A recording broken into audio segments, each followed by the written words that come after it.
Africans, now we fly like eagle. Even so armies having diarrhea, them shitting pants with their lack of ideas. Mazi Kanu say hello to Jesus, spitting the truth, he's a tactical genius. We need revolution, enemies call him madman, we call him solution. You know that we need him, the world needs to see him, no matter if you African, European. Mazi Kanu. Mazi Kanu. Mazi Kanu. Aina aste gadalu. Mazi Kanu. Aina aste gadalu. Hey, aina aste gadalu. Hey, aina aste gadalu. Mazi Kanu. Aina aste gadalu. Spitting that truth like a fire. No space for nonsense, the facts can be biased. His courage is like a choir, army of people singing, feeling inspired. No one can stop this eruption of anger. He doesn't bend to political correctness. He is the fresher, the world needs refresher. He knows which buttons to press for a pressure. Beating the truth like a fire. No space for nonsense, facts can be biased. His courage like a choir, army is singing, feeling inspired. No one can stop this eruption of anger. He doesn't bend to political correctness. He is the fresher, we need refresher. He knows which buttons to press for a pressure.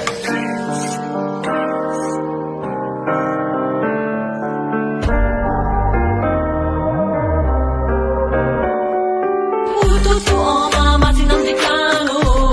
Aina aste gadalu. Mazi Kanu. Aina aste gadalu. Hey, aina aste gadalu. Hey, aina aste gadalu.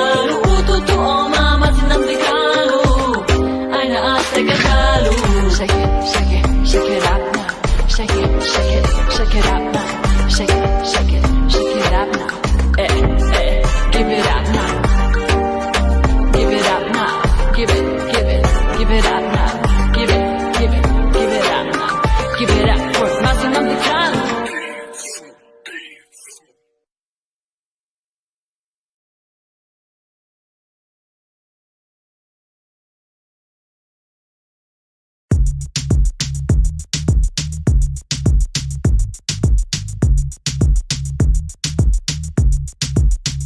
Mekatasi na Nigeria wepo makachukumana tozo. Mekatasi na Nigeria wepo makachukumana tozo. Ifene melugudu na banyanya midi ya melomana tozo. Oh no no no no no, oh utelumo ya melomana tozo. No place like Kumu, Anyiko, manamana tozo. If it affects you, commit suicide you, manamana tozo.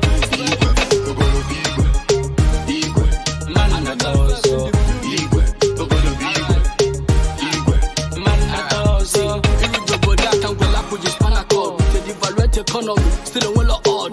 No road, no line, water, no the flow. And if you talk police, them go come carry go.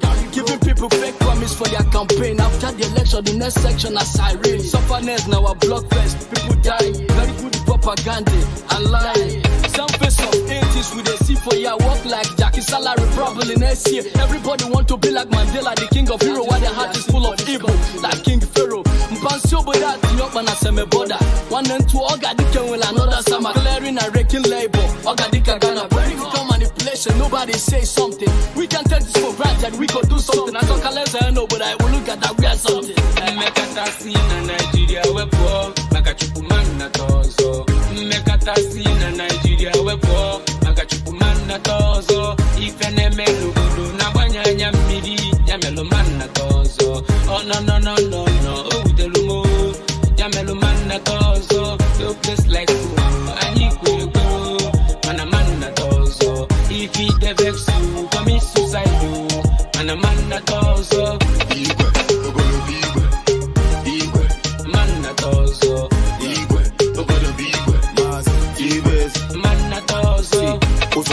Agaya nganabo ijidoke mona gikeya nkenabo nwoke kwesiri turu ya ma ọgbata mbọ motu esi dizi ugbu a anyị nọzi na nkọ anyị chọrọ leader ọ bụrụ erula nke game obodo anyị nnọkọ dịtụnụ beta enye ndị ọchịchị ego anyị akpachie ma chezọ n'ọtụtụ ụmụ ogbenye afụbeghị tachie economy dị high ka BP ọtụtụ na-akwụgharị with CV ọtụtụ ndị anyị ka nọza GG let all this ọ na-enye m MP our country chọrọ dịka America ma anyị nwere love ka ndị America ihe a mee nji gwanụ Jehova na ntawa na dizu maka chimma nnatata mmekọta si na Nigeria wepụ maka chukwu manna tozo mmekọta si na Nigeria wepụ maka chukwu manna tozo ife na-eme n'obodo na-agbanye anya mmiri ya melụ manna tozo oh no o wutelu mo ya melụ manna tozo no place like Kanu anyị kwego mana manna tozo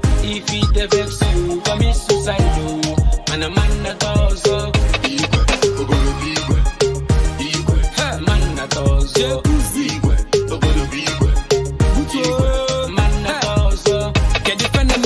our nation, no matter go chakwa bet no occupation. I must tell you it's from the foundation. Man, I put to the blame on our generation. Aburu Eve, Mado go chakwa put aburu a thief. Any nation they down for jubilation. Let me see you raise your hands and shout congratulations. I will peace, basta this bad information. Fuel rigo, gas rigo, oil rigo, kede bage bido. And you will go, unuwa nugo na waga yimehari amalona ofugo. Obodo palapo, anywa tolato by 30 years. Imana guys cholo, igo moto lono no na pia na agba. Uto mmekọta si na Nigeria wepo maka chukwu manna tozo. Mmekọta si na Nigeria wepo maka chukwu manna tozo. Ife na-eme n'obodo na-agbanye anya mmiri ya melụ manna tozo. Oh no, o wutelu mo ya melụ manna tozo. No place like Kanu anyị kwego mana manna tozo. If it vex you commit suicide mana manna tozo. Manna tozo. Manna tozo. So iche kwa ina zadoro na river Niger bi vekle ka mo atawa vex.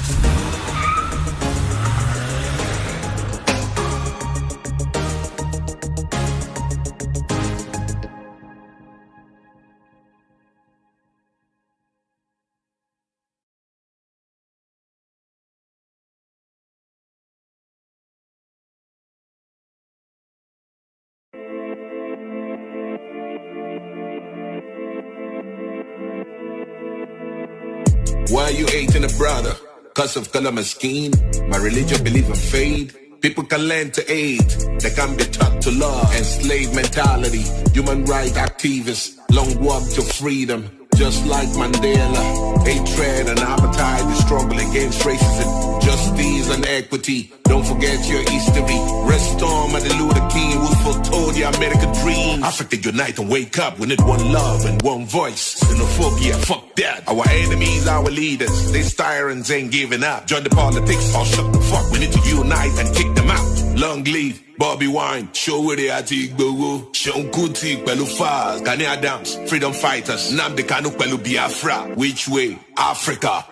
You don't like Bobby Wine, Afakulu. You don't like Shaware, Afakulu. Bubota Sunday, Igbo, Afakulu. You don't like Nnamdi Kanu, Afakulu. Afakulu. Afakulu. Afakulu. You be Mungu. Afakulu, Afakulu, Afakulu, you be Mugu. Ola MTV Africa, Sound City and Trade Steve, your propaganda and politics. Making money from Africa, recycling individuals. There's no peace in Uganda, no human right, no justice. Boycott the mama. Take mama to Ghana, South Africa, Tanzania, Ethiopia and Senegal. Shout out to OHIP TV, Nigeria, Kenneth Music, the foundation, they made it happen. Multi-choice, word up, big brother, pay my money. You don't like Bobby Wine, Afakulu. You don't like Shaware, Afakulu. Bubota Sunday, Igbo, Afakulu. You don't like Nnamdi Kanu, Afakulu. Afakulu. Afakulu. Afakulu. You be Mungu. Afakulu. Afakulu. Afakulu. You be Mungu.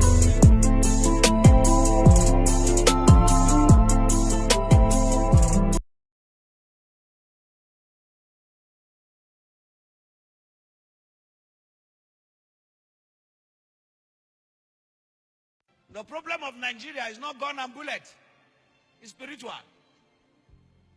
It's spiritual. You can't fight an ideology with gun and bullet. Let me explain this. Sit down before we pray. I'm worried. Some people want to fight an ideology. How do you fight an ideology? An ideology is like a spirit. You can fight an ideology. You can't use gun and bullet to stop an ideology. The way to deal with an ideology, you engage it with wisdom. The only bullet that can kill an ideology is the bullet of knowledge. Wisdom. Wisdom. The only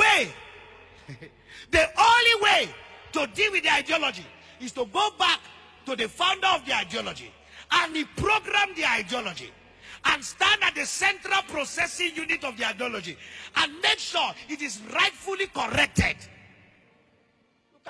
If you remove the leader, have you removed the ideology? There are more crazy Nnamdi Kanu that will come up after Nnamdi. They are just hiding under him. The only way to kill this is not by gun and bullet.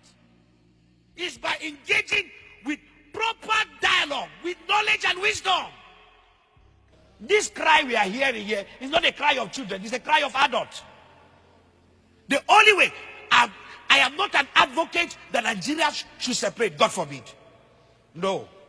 But I'm saying the best way to handle this, listen to the cry of the children. Sit down. Everything is not gun and bullet. When you take the leader away, okay, take the leader away. The next, how many people are on the street? Do you know how many spirit of Biafra have entered people? Do you know how many? Do you know how many millions are carrying the spirit of Biafra around? So if you kill the leader or you take the leader away, can you take the spirit from everybody? Ojukwu is not here, but Biafra is alive. It's an ideology. The man who started it has left. Before he left, he kept quiet and lived peacefully and left. But the generation that have come have picked it up. And it's even worse than his own now. And they are engaging it with an idea, with knowledge. So the best way to deal with this is not gun and bullet. It's not gun and bullet. When the revolution want to start, the revolutionists, the first thing they will do, they will pass the idea and impregnate their followers. The only way to stop it is to stop them before they impregnate the followers. But if the followers are impregnated, that's all. All of them are carrying pregnancy. They will soon deliver to other children. If you have 2 million Biafra, you already have 4 million Biafra. Because they are selling the ideology. And now, I don't have a problem. But my own concern is that you don't take woman's life. The best way to do that, you engage them in the ideology. If you feel the ideology is not correct, you dialogue. You sit down with them. If dignifying them will make them feel important, then do that.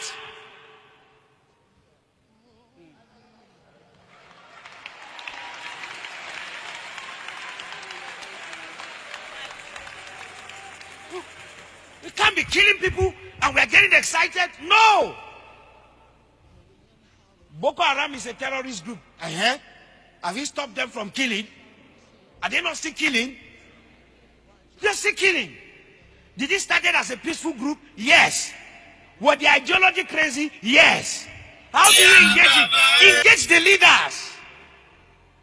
And you see, some of these things are very spiritual. They are very spiritual. Very spiritual. See, something that can die within 15 days, it can stay there for 15 years. Because the way leaders are handling it. The issue of Biafra is so simple.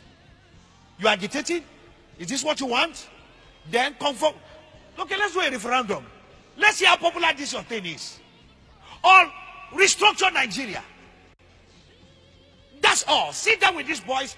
Make them feel important. How did the unrest in Niger Delta died? Yaradua did dialogue. That's the best way. This thing, everything,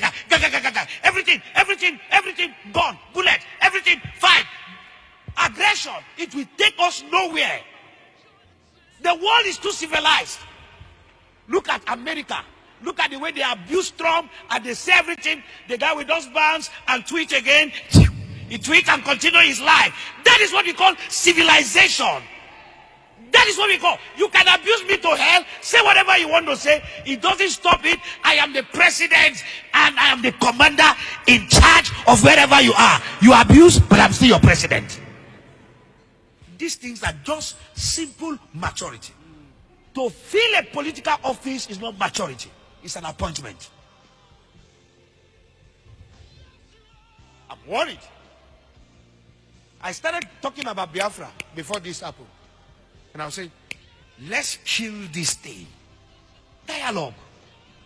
Dialogue. Even we as fathers, our children will just do some things and we see it very stupid. But we have to give them audience. I just hear them and let them talk. And when they talk, what do? We judge and advise them. Sitting down at the table and talking, even to take us to discuss for 1 month, for life not to be lost, is what important than losing lives. If we have to engage Nnamdi Kanu and all the Biafran discussing, young man, what do you want? Let's do night vigil in discussing than losing millions of souls.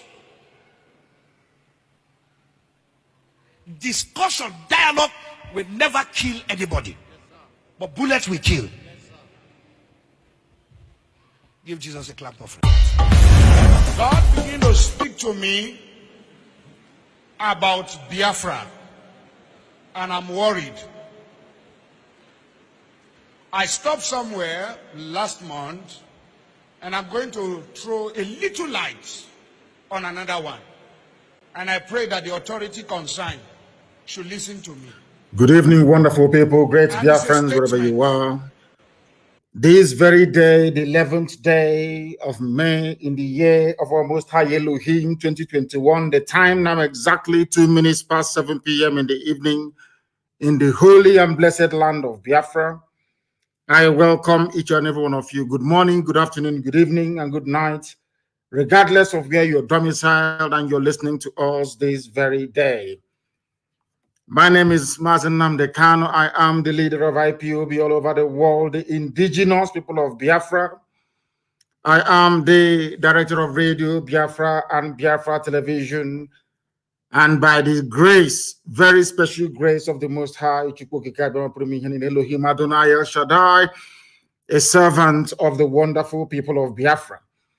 And as always, every outstanding protocol being observed, I urge you, please, to let those around you participate, even though they may be far from you. If you have an internet-enabled device, you should be able to listen to us. If you have a functioning transistor radio that has the FM dial on it in parts of Biafra land and some parts of Oduduwa and the rest of the zoo, you must also be able to listen to us. We are on satellite. We are on IPOB Community Radio app. We are on Radio Biafra. We are on TuneIn. We are on Simple Radio. We are on, just name it, we are there. We are also on YouTube, University of Radio Biafra. We are on Twitter. We are also on Instagram. People now prefer to listen to us via Instagram. A lot of people are flocking to that very platform. If you have not opened an Instagram account, try and do so. If you have not opened a Twitter account, try and do so, because we are also simulcasting on Twitter this very evening. If you go to my Twitter handle at Mazi Nnamdi Kanu, we are there live.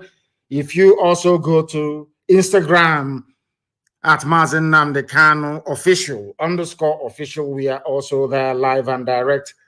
And heaven, as always, will bear us witness this evening as we preach this very gospel of redemption, a gospel of hope, and a gospel of renewal, a gospel of restoration, a gospel of enlightenment, that even for the very first time, because of what we are doing, Southern governors, for the first time in living memory, that I can recall in the zoo, they met in Abuja. And I will be going through their communique very, very shortly. For the first time, they are gathering and finding a voice to make their demands heard by their masters in the North. When I say the North, I mean the Sharia North, not the Middle Belt. This is exactly what I expect Middle Belt governors to do as well. So we know that they are serious. And I believe that as time goes on, perhaps even the South may be able to incorporate the Middle Belt into their meetings, but that will be for another day. This very evening, we are going to pray as we are accustomed to doing here. We are going to hand over our proceedings very, very briefly and concisely to the Most High Elohim in heaven. We must pray. Chukwu okike abịa mapụrụ m ihe niile, onye na-adị nsọ mgbe niile ebighị ebi, onye anyị na-efe wee na-asọpụrụ mgbe niile. Anyị na-ebuli olu anyị niile elu ebe ya nọ n'ụwa niile, nna nke ebere wee na-aja gị mma, wee na-eto gị, wee na-agọzi gị. Onye dị nsọ mgbe niile ebighị ebi, onye ime eluigwe, onye ọ bụ naanị ya na-achị, onye ọ bụ naanị ya nọ n'oche eze elu ụwa wee bụrụ ebe ntụkwasị ụkwụ ya. Anyị na-arịọ gị, anyị na-aja gị mma, anyị na-eto gị, na-asị gị ezi nna pụrụ ime ihe niile, biko nye ụmụ gị ezi echiche na amamihe, nye ha akọ ma nyekwa ha uche, tinye ha n'ime mmụọ ha mmasị nke ụmụnne, n'ihi na mgbe niile na nwanne na-aka enyi. Ka anyị were ịhụnanya, ịdị n'otu, mmekọrịta nwanne na nwanne were na-aga njem nzọpụta nwere onwe nke gị onwe gị dịrị anyị ka anyị wee gaa. Ma lekwa ndị iro nna nke ebere dị ngọzi, isi ga-ekpu ha niile n'otu n'otu. Aka nsị ha bụkwana ha ọnụ site na amara gị. Ịgba okwu na anyị ume ezi nna dị ngọzi, n'ihi na ọ ga-amasị anyị gụrụgụrụ mgbe bịa anyị wee too gị, gọzie aha nsọ gị n'ihe ọma nke ị na-ebe n'ime ndụ anyị. Anyị wee na-asị na onweghị chi dị ka gị, onweghị onye ọbụla kere eluigwe n'ụwa ma ọ iwezuga gị nna nke igwe, ma o nweghị ihe ọzọ ị ga-eji wee hụ anyị n'anya wee karịsịchaa. Anyị anaghị efe arụsị, ọ bụ naanị gị bụ Chineke nna nke usu niile nke ndị agha ka anyị na-akpụ isi ala anya. Ya metụ gị n'obi nna ndị nsọ na anyị bụ ụmụ gị. Ya metụ gị n'obi na ala Biafra bụ ala nke gị. Ya metụ gị n'obi onye nwe anyị na Chineke nna, ka i wee lekọtakwa Izrel ka isi elekọta ya na mgbe mbụ, agbanyeghị atụmatụ ọjọọ niile nke ndị iro. Anyị wee na-arịọ gị ka ịhụnanya gị wee mụbaa n'ebe anyị nọ, ka iru gị wee chaa n'ebe anyị nọ, ka i wee gọzie ụmụ gị n'ụzọ pụrụ iche bụ ụmụ gị bụ ndị IPOB n'ụwa niile, ndị tụrụ ugo, ezinụlọ nke iji aka gị wee hiwe, ka ọ ga-abụ na ikpeta mazụ site n'ihe ịrịba ama nke gị onwe gị ga-eme n'ime ndụ anyị. Ụwa niile ga-asị n'ezie n'ezie na ndị dị etu a bụ ụmụ Chineke.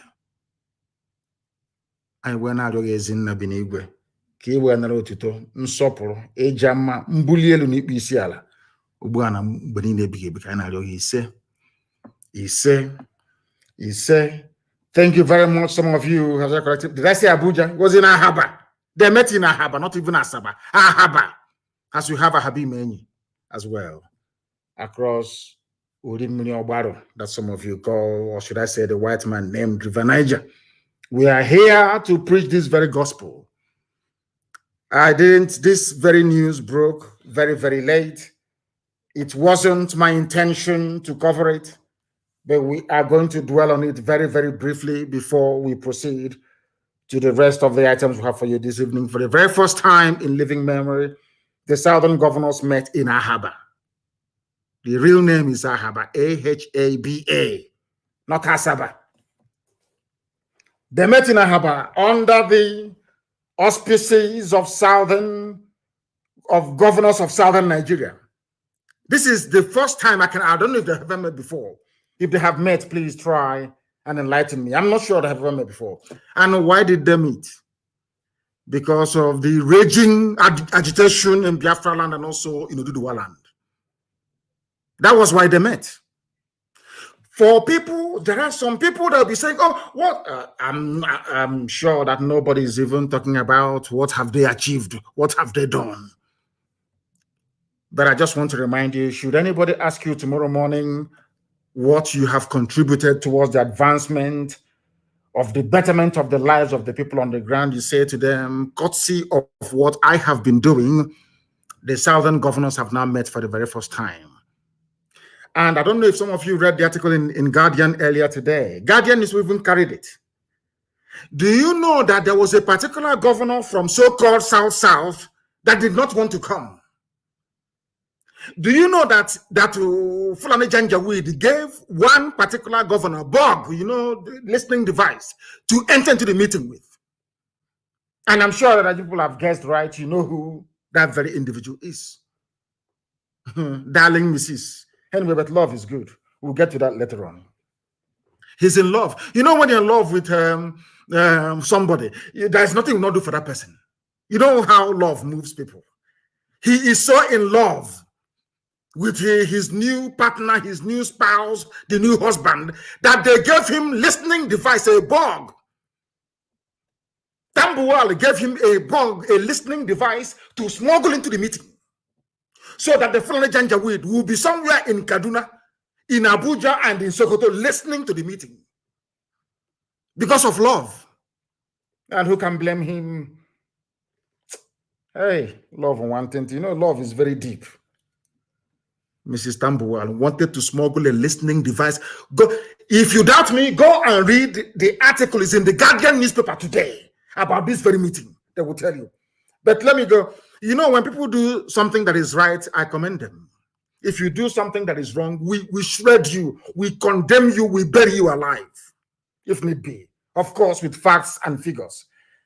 They met today, they deliberated amongst many issues that were tabled before them, or issues of concern that they felt they needed to address.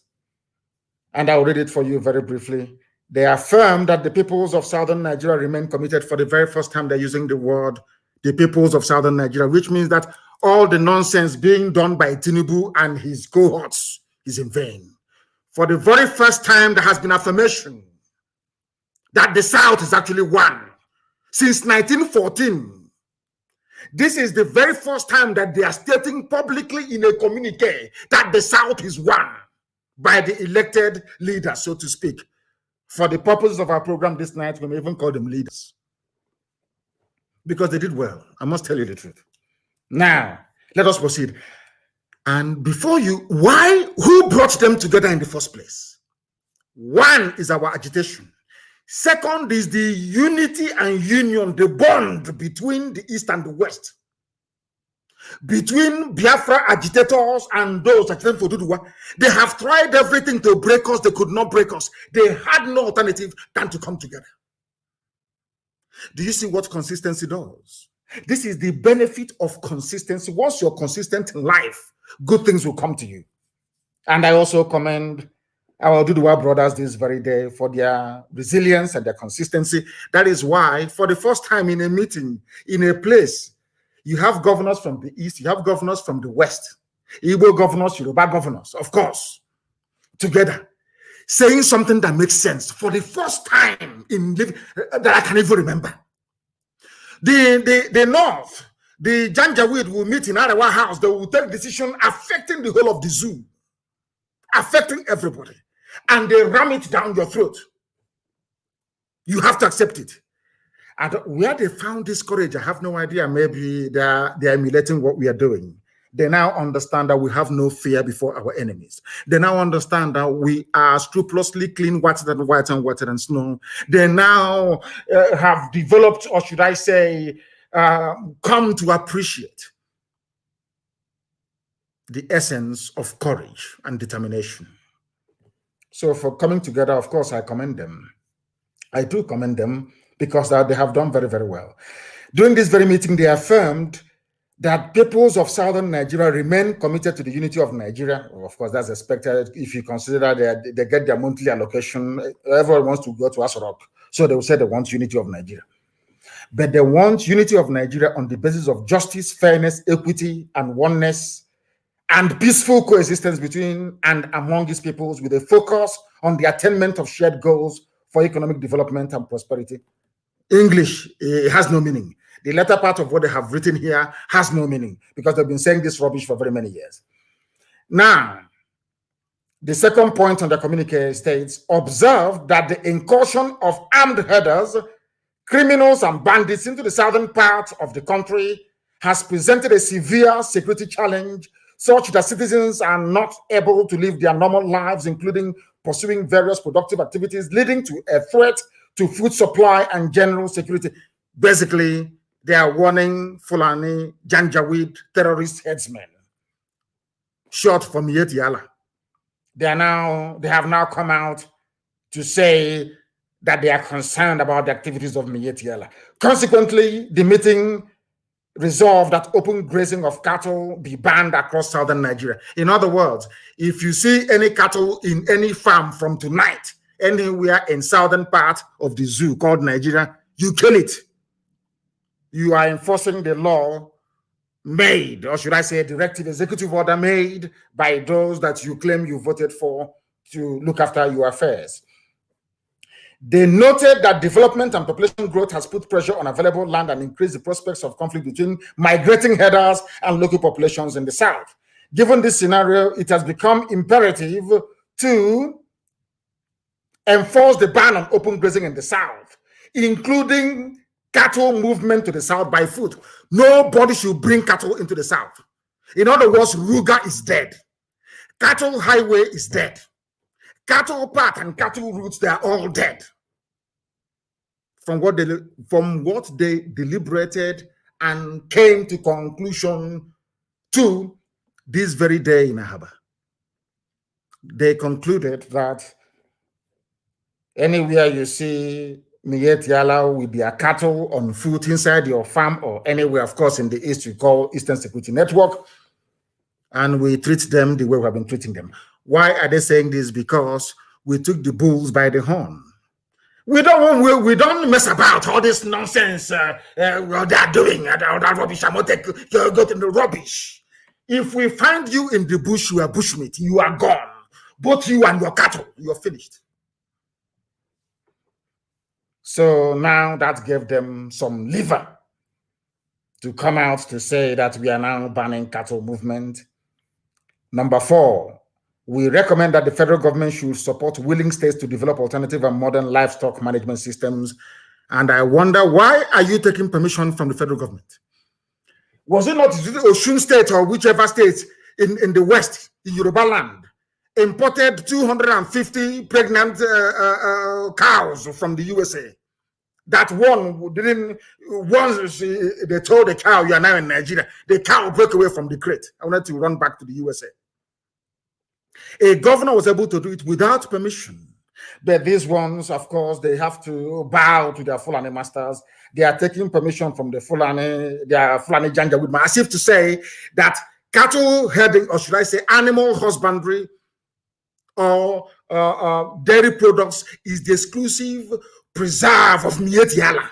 That is why you're going to the government to go and look for excuse to start your own cattle ranch in your states, because you have agreed that nobody should enter into the cattle farming or rearing business unless you are a Fulani, unless you are Miet Yala.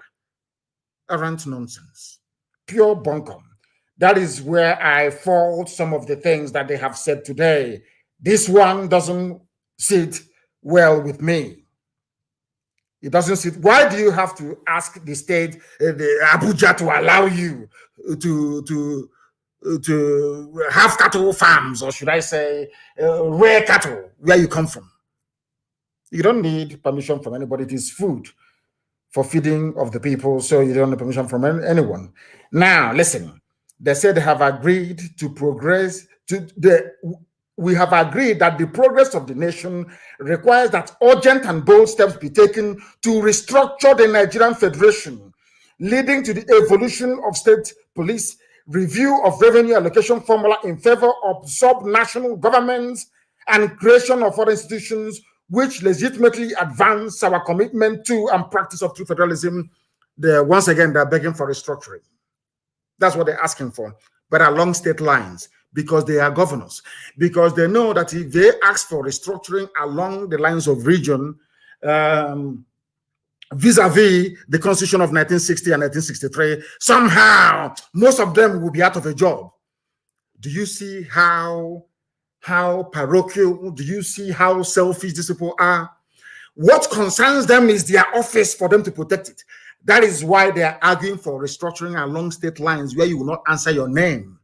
Where somebody can say, oh, I'm from Rivers State, that has no meaning. I'm from Delta State, that has no meaning. I'm from a state that is named after a river, no longer the people. Because they know that if we ethnicize the identity of people in the zoo, our eyes or the eyes of everybody will open at the same time. They don't want to ethnicize it. What they want to do is to go with these same artificial boundaries, the same thing that the white man did. That is what they want to recreate. They want the entrenchment of the state system in the zoo in order for them to remain relevant and valid in office. And we are against that completely and totally. Now, these southern governors are recommending that in view of widespread agitations among our various peoples, here we come, we have now come into the play. Oduduwa and Biafra agitators, we are now in the game. They are now talking about us. Let us hear what they had to say. We recommend that in view of the widespread agitations, of course, by IPOB and Oduduwa agitators, among other various peoples, for greater inclusiveness in existing governance arrangements, the federal government should convoke a national dialogue as a matter of urgency. So we are now moving very close to that referendum we talked about, isn't it? Because after or once you pick up a gun, it will always end on a round table. Not the table with four corners, no. The rectangular ones, no. Always on a round table. And they now understand it very clearly. They are now calling for national dialogue. If they have the clout, if they have the presence of mind or conviction to push these things through, for their counterparts and their husbands in the north to agree to, is another matter altogether. But at least they have said it. And they must also be commended for it. They also recommended that in deference to the sensitivities of our various peoples, there is need to review appointments into federal, like federal character, that Fulani should not dominate everything. This is a very diplomatic way of saying that Fulani should not take over every sensitive security position in the zoo. It must also go to other ethnic groups as well. Now, this is one that I love very, very much. We have resolved to foster cooperation among the southern states and the nation at large. For the very first time, they are saying that the Igbo and Yoruba will work together. Izon is there, Ijo is there, Ibibio is there, Efik is there. For the first time since 1914. Some of you may be shocked.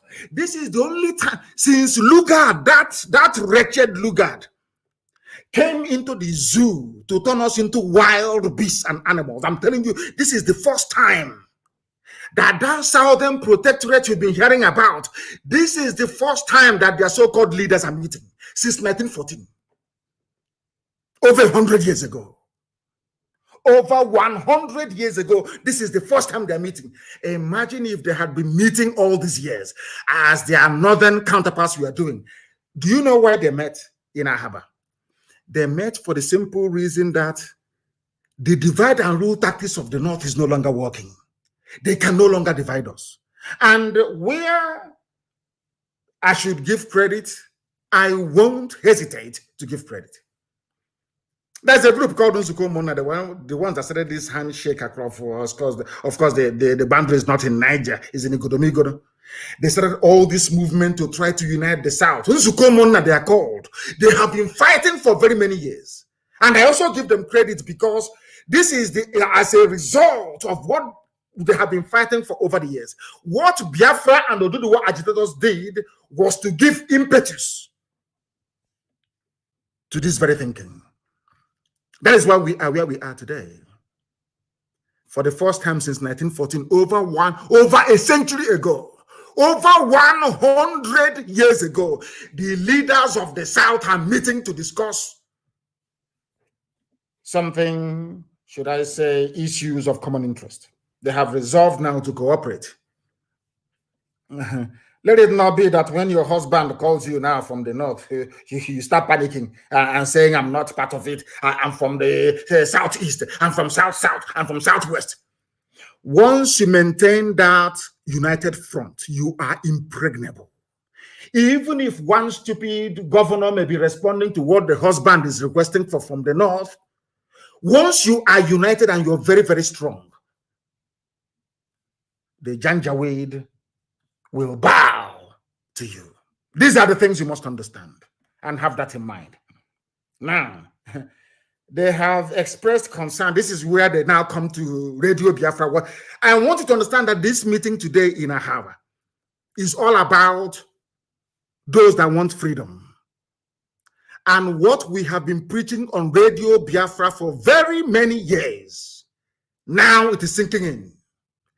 They pretend they don't listen, but everybody listens to what we have to say on this noble platform. I mean, absolutely everybody.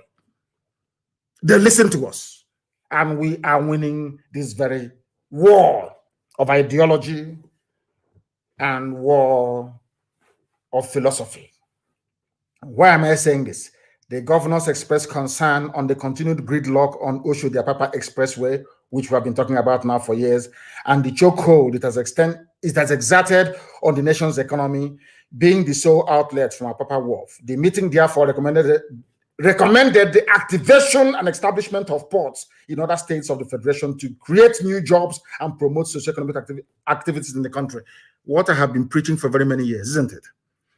When I was in the dungeon in DSS, somebody came to me and asked me, what would you like to see done? And I said to them that you must open the seaport in Warri, open the seaport in Iguacha that the white man named Port Harcourt, open the seaport in Calabar, and allow Onitsha River Port to function. In fact, you can even go as far as building another one in Lokoja as well. I wrote these things down and I gave it to the federal government of Nigeria. When the Eastern governors called us for a meeting, I went to Eastern governors and I gave them the same thing. I never asked them for any money. I didn't ask them for anything. I didn't ask them to make my life better, to buy me a helicopter, or to buy me a private jet, or to open an account for me in the Cayman Islands, stuffed with dollars. No, I asked them. I said to them that our people need employment. I said to them, go, the railways they're building in Nigeria today was my recommendation when I was in detention. I said to them, I'll give you this sound economic advice for free. But of course, they misused it. I said to them, if you go to everything I've been preaching for the past, I don't know if it's 7 or 8 years, it is there. Now, for the first time, they have agreed. They have come together to agree that Warri Seaport should be opened.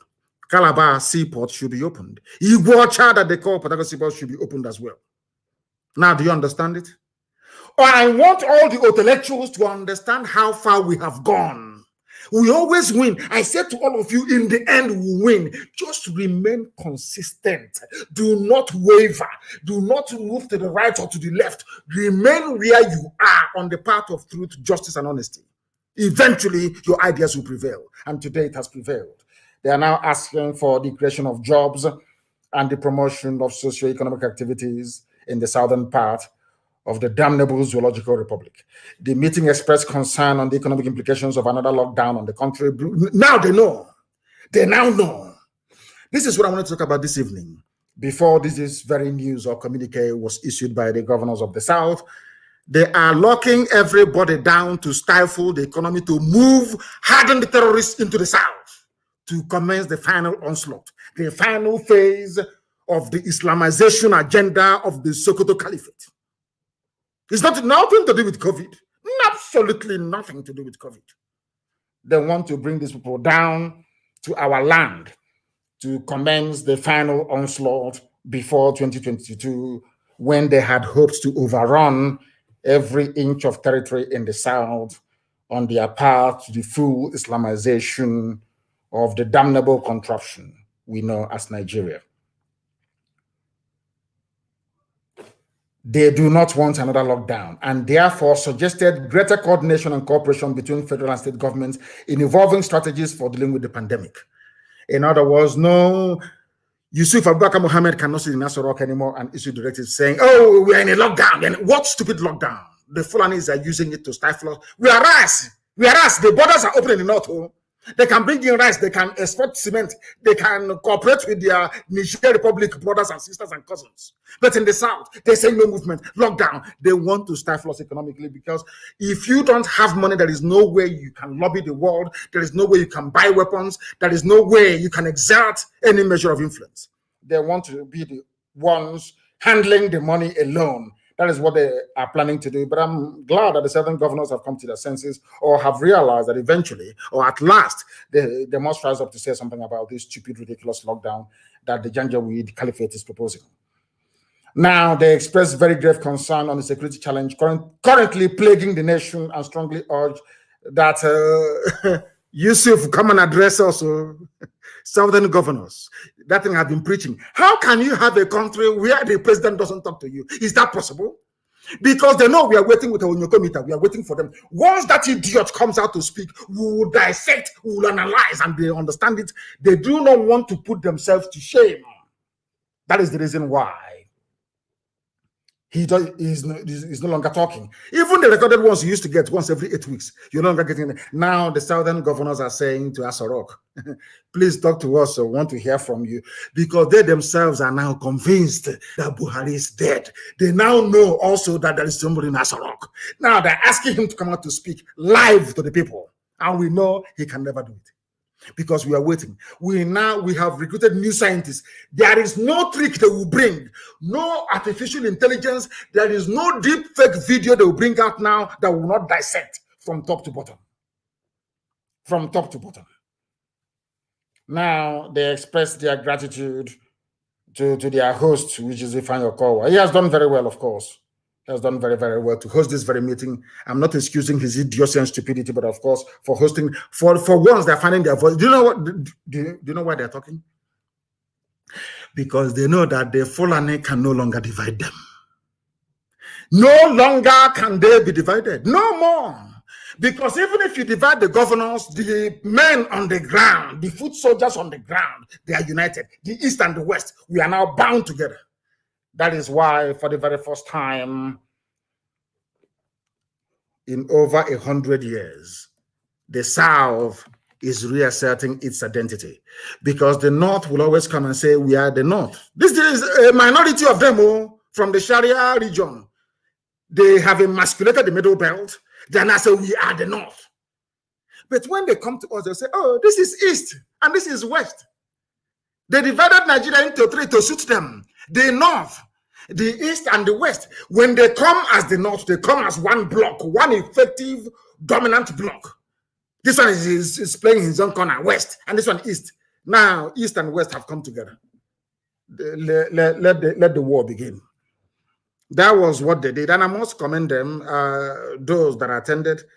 I must commend all of them that went there. But I'm sure that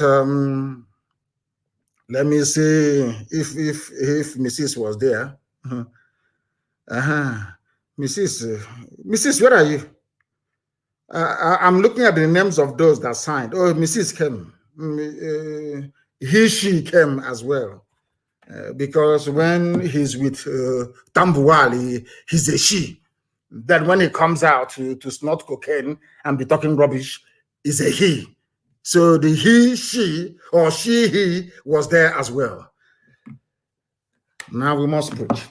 That was what they deliberated upon today. And we must understand this. One of the things they discussed was the lockdown.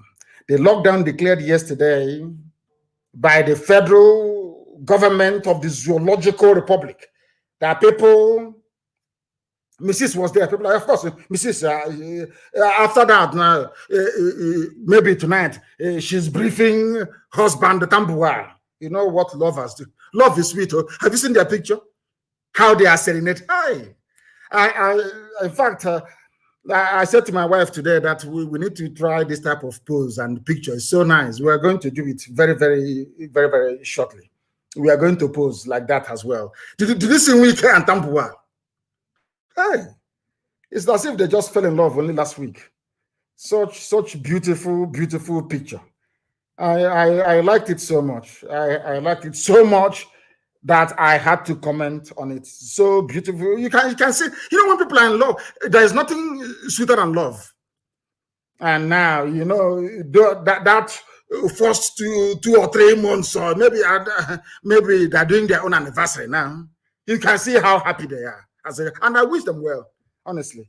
I wish he, and him well. They should live happily ever after. The lockdown declared yesterday by the damnable Zoological Republic is a ploy for terrorists to come into our land.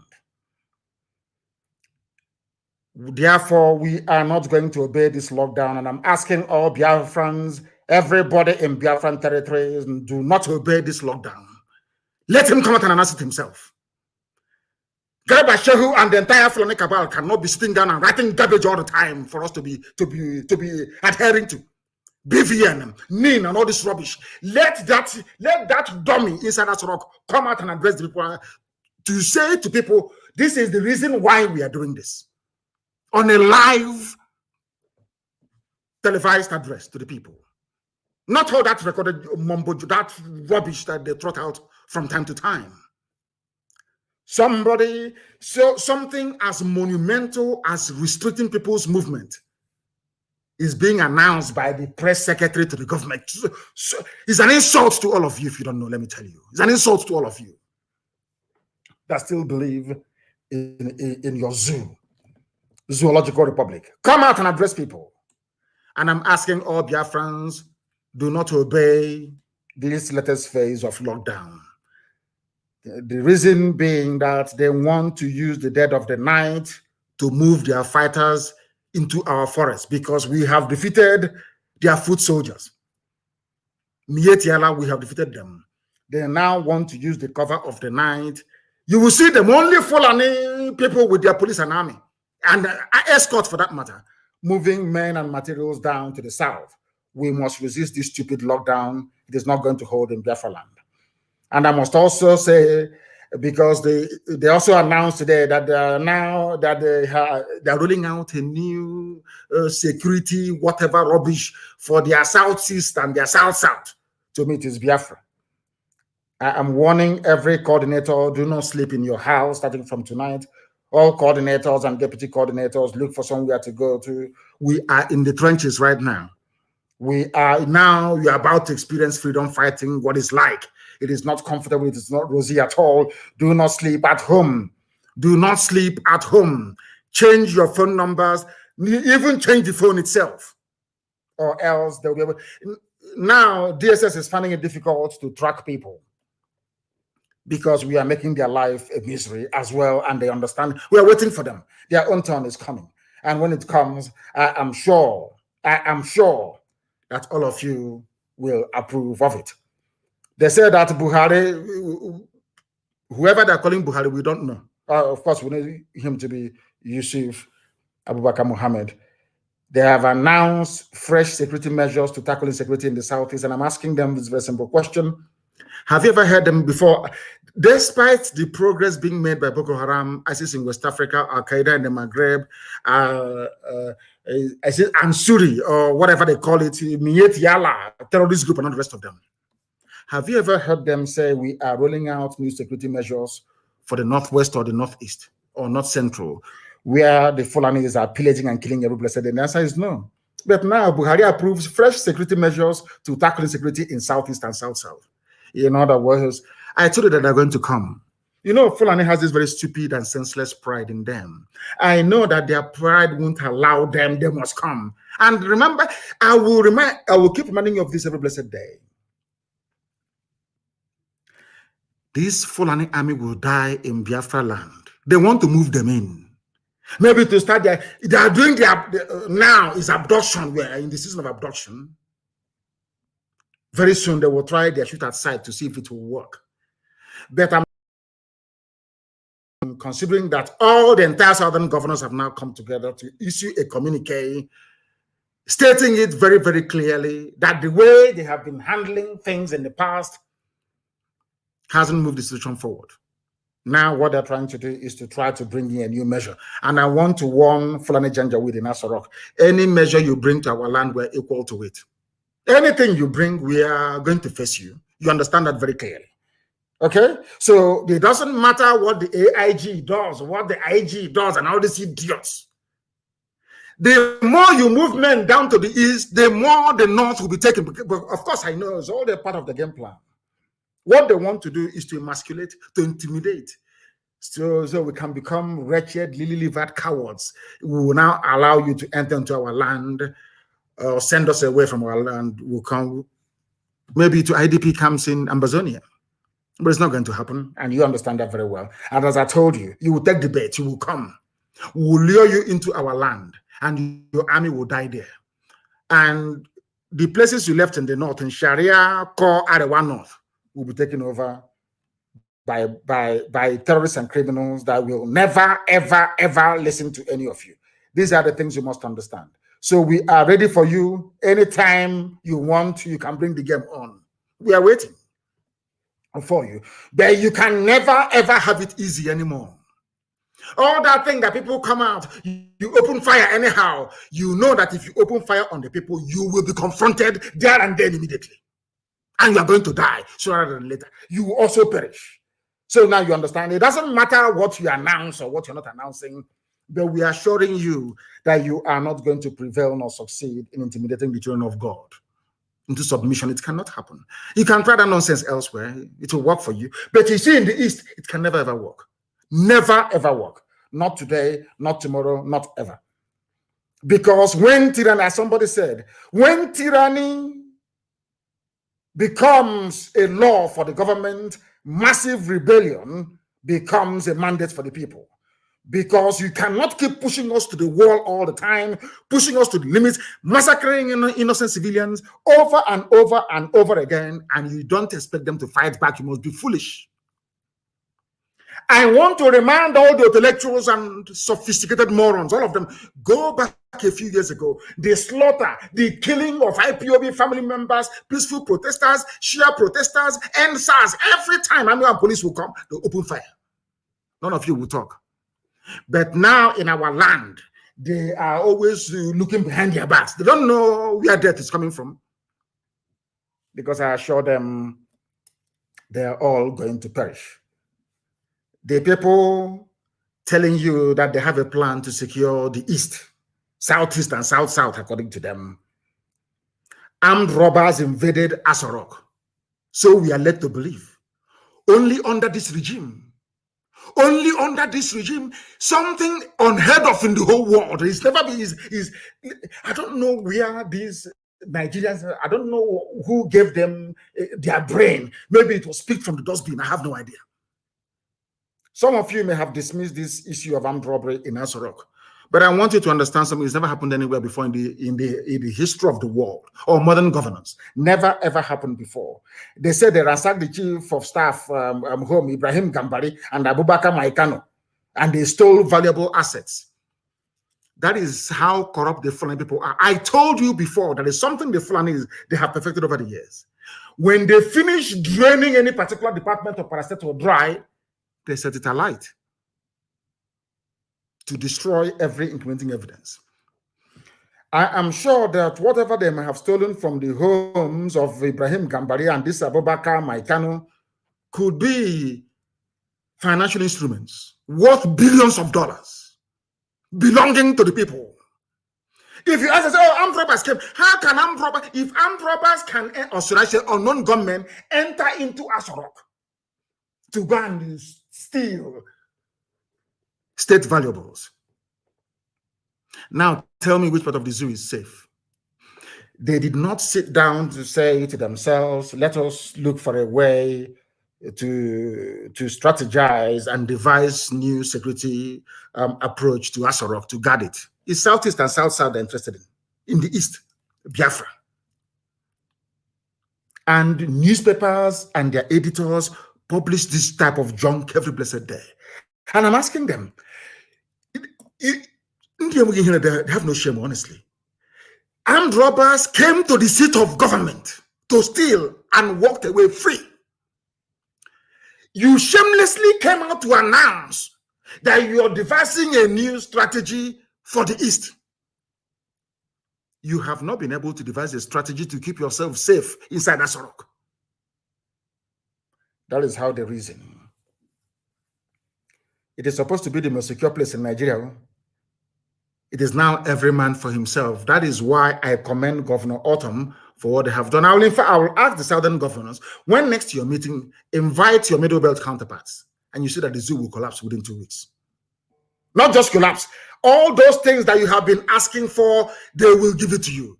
That is why all of you must come to the fullness, or should I say, to the realization that you must, without fail, keep on doing what you're doing in terms of defending your land. You must defend your land.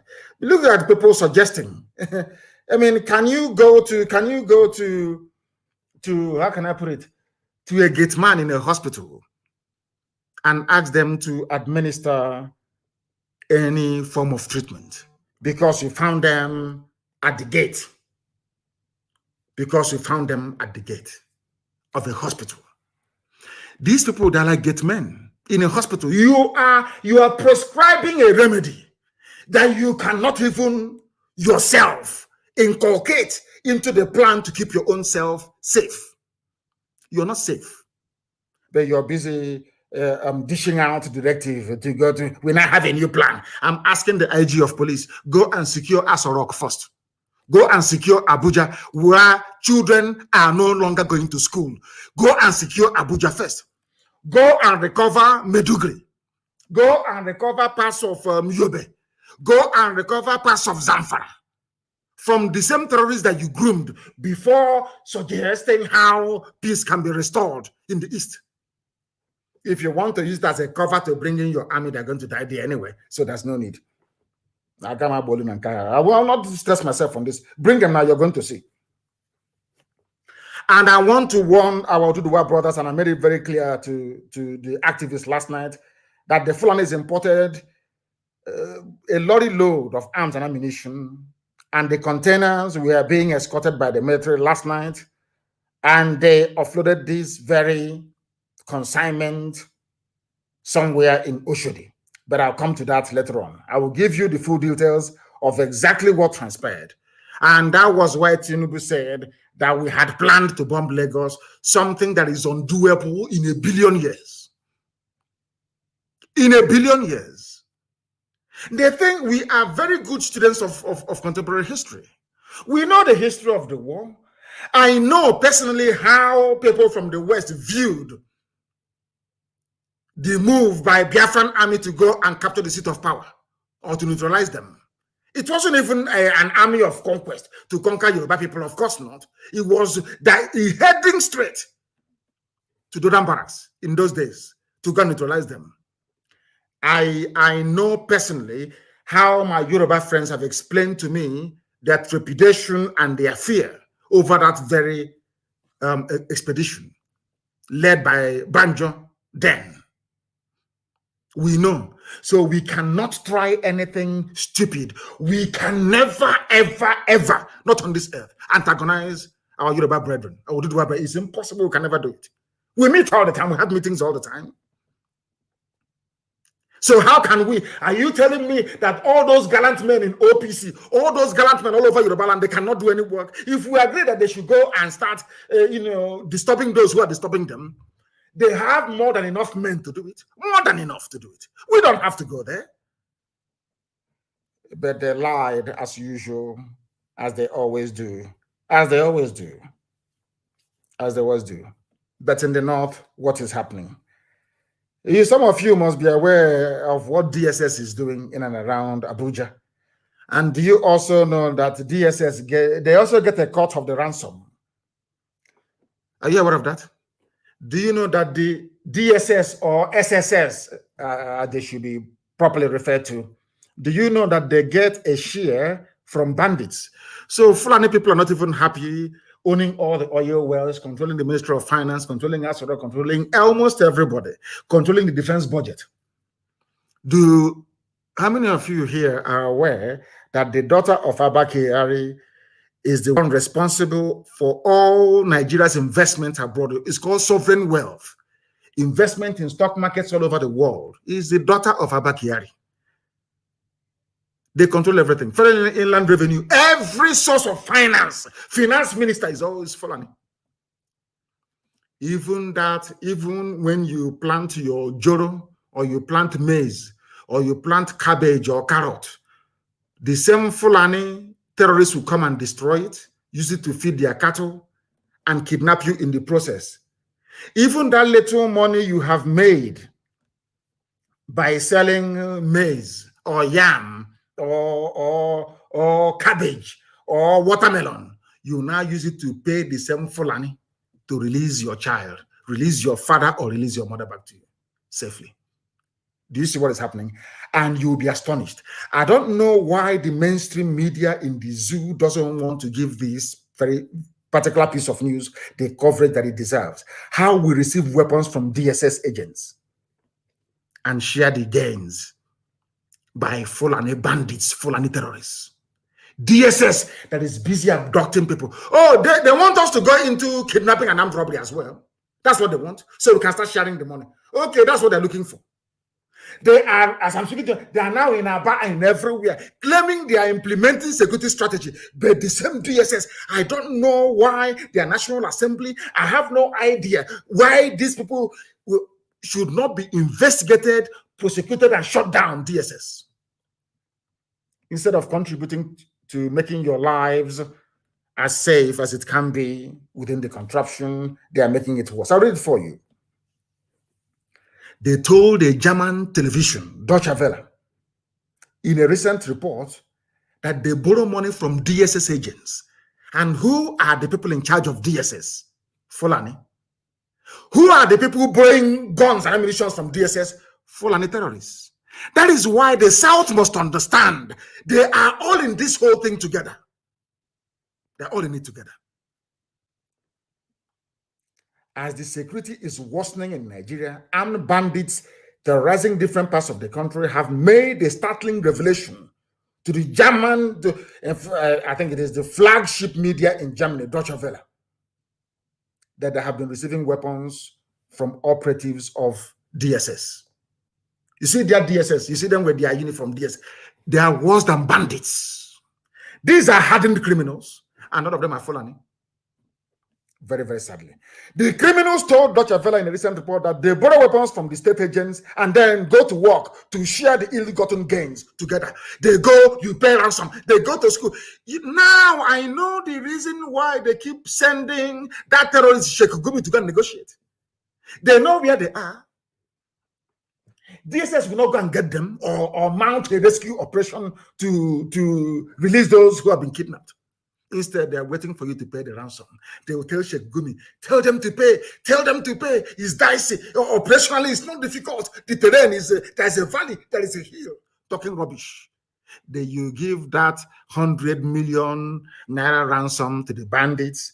DSS will collect their own cut. Maybe take their guns or say, oh, boys, well done. In the same one Nigeria. In the same one Nigeria. Now the world knows because Deutsche Welle carried it. That thing we have been saying for years, that all the Fulani cabal that are in it together, every Fulani person in any sensible position in government is part of this very grand conspiracy to overwhelm all of you. If you don't submit to their will willingly, they will use every tactics, including terror, to get it from you. Now the whole world knows, including the government of the USA, the EU, the UK, Japan, Russia, China, everyone now is fully aware of the fact that Nigerian security forces are the ones fueling insecurity for financial benefits. It is here in the news. Go and Google it. It is very clear. Insecurity, how we receive weapons from DSS agents and share the gains. These are Fulani people, perhaps from Timbuktu, telling Deutsche Welle. And all of you are there shouting one Nigeria, making the Janjaweed feel that you need them, whereas they are the ones that need us to survive. I have asked you this thing before. Go and read the amalgamation document. Lugard made it very, very clear. The reason why we are amalgamating the North and the South is because the North is poor. They have nothing. Till today, they still have nothing. These are the things you must bear in mind. The time we are live and direct, for those who are peddling, I'll come to that thief who Bola made it later on, to those writing junk that Interpol is looking for Nnamdi Kanu. He fled from London. The time now is 7:55 live. Interpol, they know where I am. Everybody knows. If you want to know, you will know. These people are stupid. Cheap gutter propaganda. That was how you managed to put the late dead Buhari in office, by writing junk and lying. You don't know we are IPOB. We are very, very formidable. You don't understand that? We are highly, highly formidable. You must understand it. You must understand it. I don't blame the Fulani Janjaweed. I blame those from the south. Let us believe that after this meeting today, that the southern leaders, so to speak, or the governors in their various capacities, will now have the need to be meeting more regularly to articulate a common position and stand when it comes to the issue of governance within the damnable zoological republic. Because all of you planning to come and conduct security, whatever rubbish in the East, all of you against the agitation to break up Nigeria. I want to also remind all of you that there was a time when the Fulani Janjaweed Caliphate inspired the northern peasants to rebel and revolt against the Nigerian state. They threatened secession. During that very period, the British government did not send their armies to go and kill all of them. Instead, it was Dr. Azikiwe. I don't want to say his first name because I share the same first name with him and it irritates me. It was Dr. Azikiwe that appealed to the Fulani Janjaweed not to secede from Nigeria in 1953.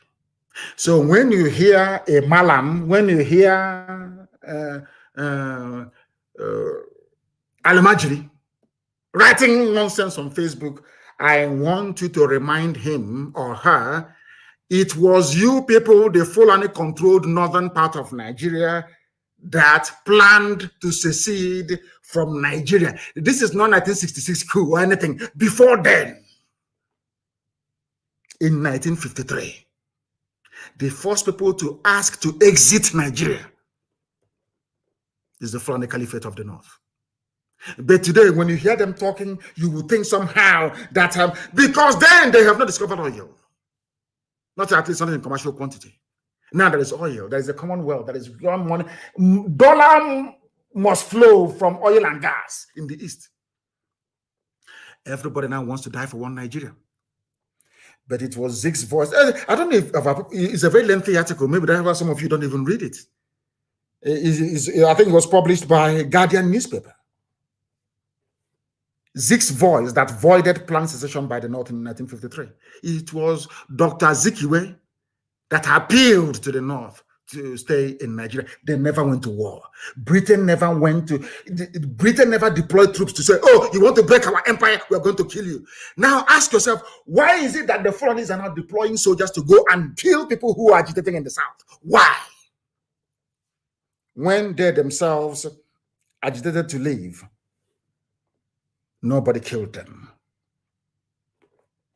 In 1953, when northern Nigeria were beginning to consider secession from the Nigerian colony, that would soon be a nation, Dr. Azikiwe gave a speech before the caucus of his political party, the National Council of Nigeria and the Cameroons, in Yaba, Lagos, Nigeria, on May 12th, 1953. Tomorrow will be the anniversary of this.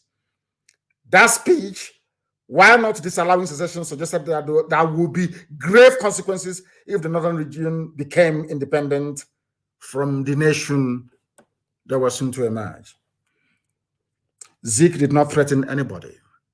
The British people who were in control of the zoo that they themselves created did not send any army to go and quell the secession. That is the reason why they banned history in your schools. That is why some of you do not know history. The first people to attempt secession from Nigeria were the Fulani of Janjaweed in 1953. Who stopped them from seceding? an Igbo man. Very, very sad indeed. You know, somehow it's either that God wants to destroy us or we want to bring calamity upon ourselves all the time. Can you imagine what the lives of ordinary people would have been like had Zeke not intervened to persuade the northern Fulani Caliphate to remain within one Nigeria? There is something you need to understand very, very clearly. Nnamdi Azikiwe said the North will suffer because the North had nothing. Absolutely nothing. Their so-called granite pyramid were not... It's not a pyramid at all. They built plank scaffolding and piled 2 bags of granite on top of each other to give you the impression that they have granite when they had nothing. Absolutely nothing. Go and check it and do your own research. Zeke was begging them because Zeke himself grew up in the North. Zeke said, I was born and I grew up in Zungeru. Please don't go away. If you go away, you have nothing. You're going to suffer. You're going to be impoverished. And they listened and they remained in one Nigeria. And now the tables have turned. And what are they doing to those who are agitating to leave?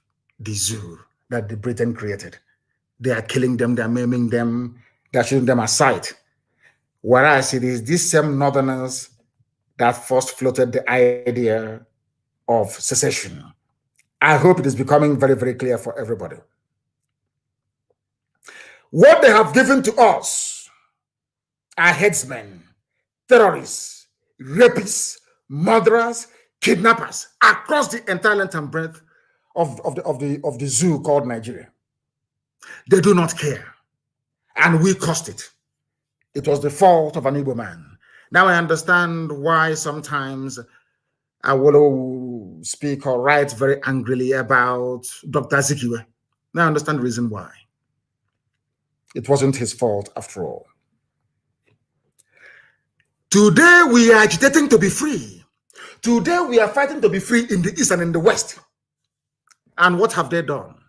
The APC-led government of Lagos State, in conjunction with the Lagos State Commissioner of Police, having concluded plans to attack some parts of Yoruba land and blame it on IPOB, just to create a discord between the Yoruba nation and the Biafran nation, and to destroy the cordial relationship that these two agitating nations have maintained very lately. They want to destroy it. Tinubu knows that he's not going anywhere. So he has now unleashed his machinery. Everything in his arsenal has now come out to try to fight us, to try to fight me, and to try to fight the children of God. But he's going to fail. I want the world to know tonight that Tinubu will later pay hoodlums, because that's how they behave in Lagos, to attack some parts of that very city, so they can later accuse IPOB of masterminding the attacks. This is what some unscrupulous politicians, very desperate criminals are doing in Nigeria today.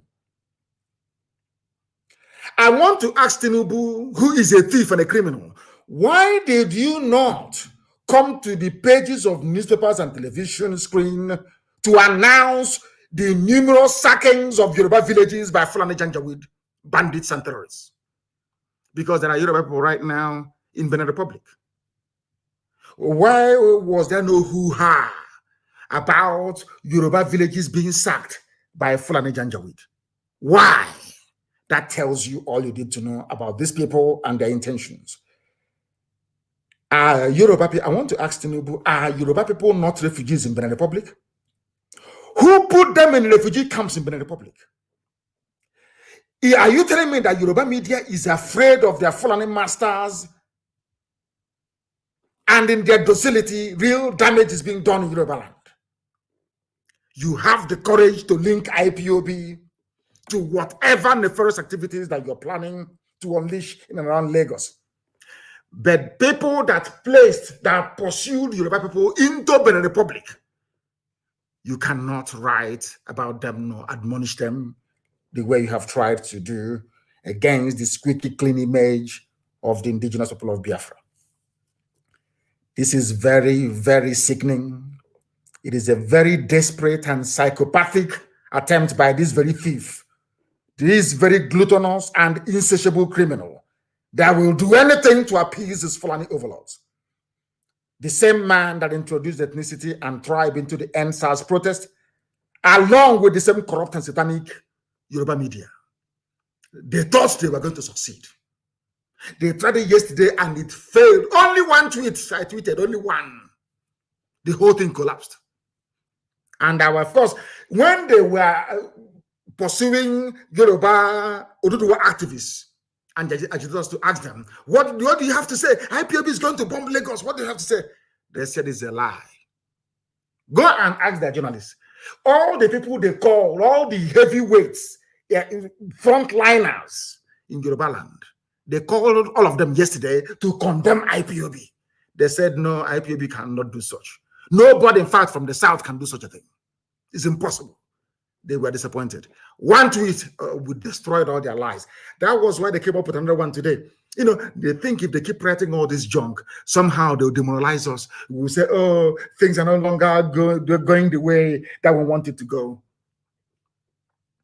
When that one failed yesterday, they come up with the nonsense today. Nnamdi Kanu ran away from London. He's wanted by Interpol. I have been telling you I want to go to court, international court, where the whole world, in fact, by the time we finish with that very legal process, if they see a Nigerian anywhere, they will spit in their useless faces. I'm telling the truth. If you don't know, let me make you understand.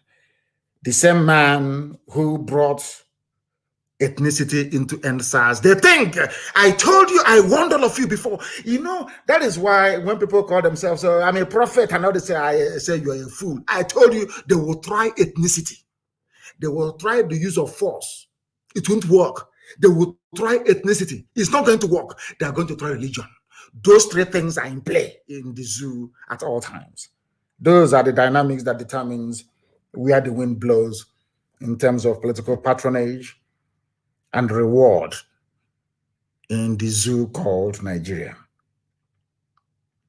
It was Igboho that said he was going to flush out Fulani killers from the bushes of Yoruba land. And barely 12 hours afterwards, IPOB is now planning an attack on Lagos. I am aware of the hatred directed towards Biafrans, I'm sure of that. But the mistakes of the past I will not repeat. The mistakes of Nzogo, that is why I'm against anybody toppling this Fulani Janjaweed government by force. I am an opponent of coup. I hate coups, I can't stand them. Allow the people to revolt. The people should revolt. If there is any conscience in the zoo called Nigeria, June 12th, come June 12th, everybody must rise up. I want every ethnic group in Nigeria to deal with their own issues. That is why we cannot interfere in the issues raging in Yoruba land. And I wholeheartedly trust our Yoruba brothers, our brethren who are fighting for their freedom.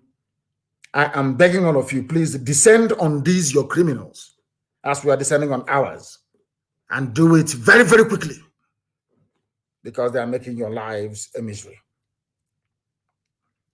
That second-class Muslim, PC, police commissioner in Lagos State, he's a Yoruba Muslim, but he cannot lead the Jumat prayers in the north. Go and ask him, if in any mosque, even the mosque you have in Yoruba land, if a Fulani boy of 10 years walks into the mosque, he will lead the prayers. I want to ask this Lagos police commissioner, his name is Hakim somebody. You were an ADC at the camp to Tinubu. Now you're a police commissioner. You think that all those Ibro lifestyle in Lagos can wash indeed. You don't know you're meeting IPOB? Nobody warned you, nobody told you. Do you think we're a pushover?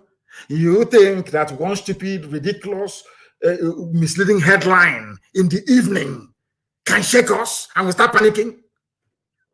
You are in for a shock and a surprise, I'm telling you. You are a Muslim, you're a Yoruba Muslim. In Abuja, you cannot lead prayers in a mosque in Abuja when a 10-year-old Fulani boy is around. Even if there's no Fulani boy, a Hausa boy will lead that very prayer. You are a second-class citizen to them.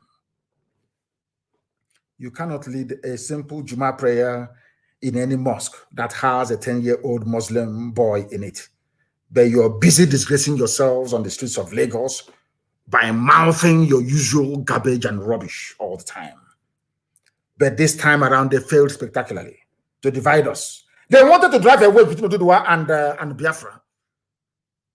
But the era of divide and rule is gone because Yoruba youths have understood that their politicians are evil, that their tactics is to keep them in bondage. Talking about one Nigeria, amassing wealth and fortune for yourselves, while the rest of the population are busy dying in vain.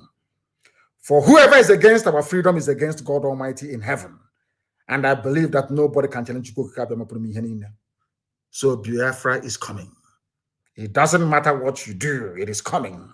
As I said before, you know, to pick up a gun to defend your right to exist as a human being, to pick up a gun to defend your right to exist as a human being is like losing your virginity. You don't get it back anymore. So we are going to keep defending our land until they give us referendum. That is not that way. That is not that way.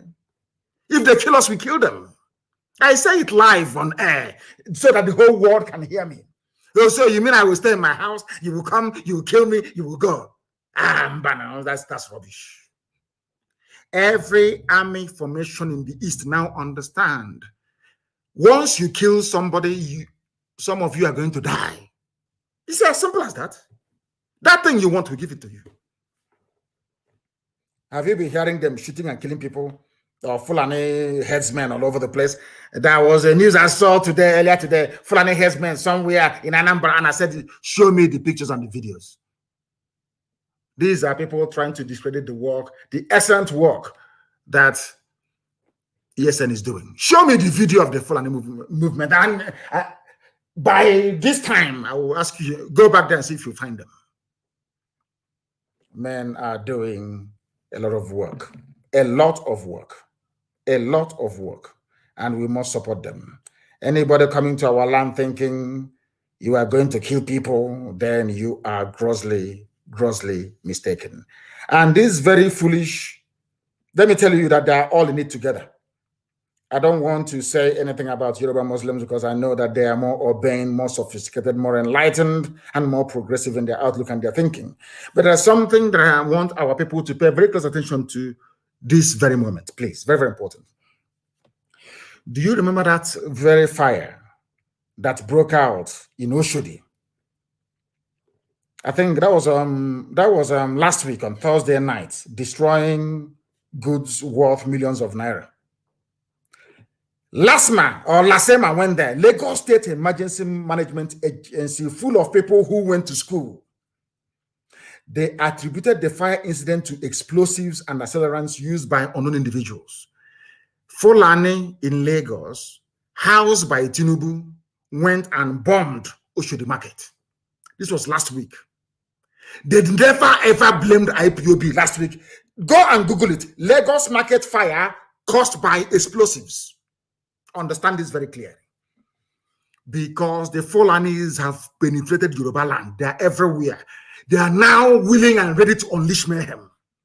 They went to Oshodi Market, where Yoruba people are doing business, where Igbo people are doing business.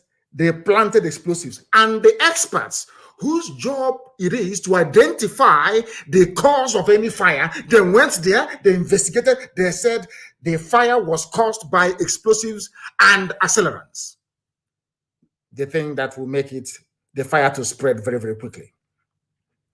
At least 90 shops and offices were destroyed, razed to the ground.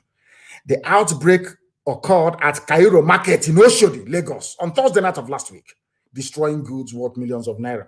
Now listen, the Lagos State Emergency Management Agency, LASEMA, attributed the fire incident to some form of explosives and accelerants used by unknown individuals. When Premium Times, a Fulani newspaper, mind you, visited the scene on Friday morning, scores of traders gathered at the entrance of the market, counting their losses and lamenting the disaster. This is the work of Mietiala Fulani terrorists inside Lagos. It happened last week. Nobody blamed the Fulani. Nobody remembered IPOB then. It is because now we are hitting Tinubu very, very hard because of the expose I did on the criminal. That is why all of a sudden they are now planning to bomb, whereas bombs have been going off in Lagos before now. Even last week, Thursday, a bomb went off. Now, let me tell you what they did to tell that Tinubu does not mean well for Yoruba people. I want to prove to my Yoruba brothers that Tinubu and that idiot called a police commissioner do not mean well for you. Now, listen. The experts went to Oshodi market and discovered that Fulanis had used a bomb to destroy businesses and livelihoods. Yet, the Lagos Commissioner of Police came out to claim that the Oshodi bombing was not as a result of explosives being used. This is happening only last week. Understand this very clearly. The experts went there and said, Lasema went there to say explosives were used. This same police commissioner now accusing IPOB of wanting to bomb Lagos said, oh, no. The explosives weren't used. Lagos State Police Commissioner of Police, Mr. Hakim Odumoshu. I'm reading the news for you. All this I'm telling you there in the news. Go and Google it. Lagos State Commissioner of Police, Mr. Hakim Odumoshu, has dismissed rumors of fire incident at Cairo Market in Oshodi as being caused by explosives. Odumoshu, who conducted an on-the-spot assessment, on the spot, he just went there and said he did not go with any form of equipment or detection apparatus to determine if the explosion was caused by a bomb or not. He just visited with his men and said it's not a bomb because they are part and parcel of it. Tinubu and this his boy, Odumosu, they are part of the gang bringing terror into Yoruba land and looking for who to pin it on. Experts, remember I read before, experts went there and said the explosions were caused by explosives and accelerants. Police commissioner without any training in detection of explosive devices went there and on the spot, he just came out of his healer's van or truck and said, no, I'm here to debunk the news. It's not explosives, that explosives weren't used. Do you understand? A police commissioner, only barely 4 days afterwards, miraculously, IPOB is planning to bomb Lagos.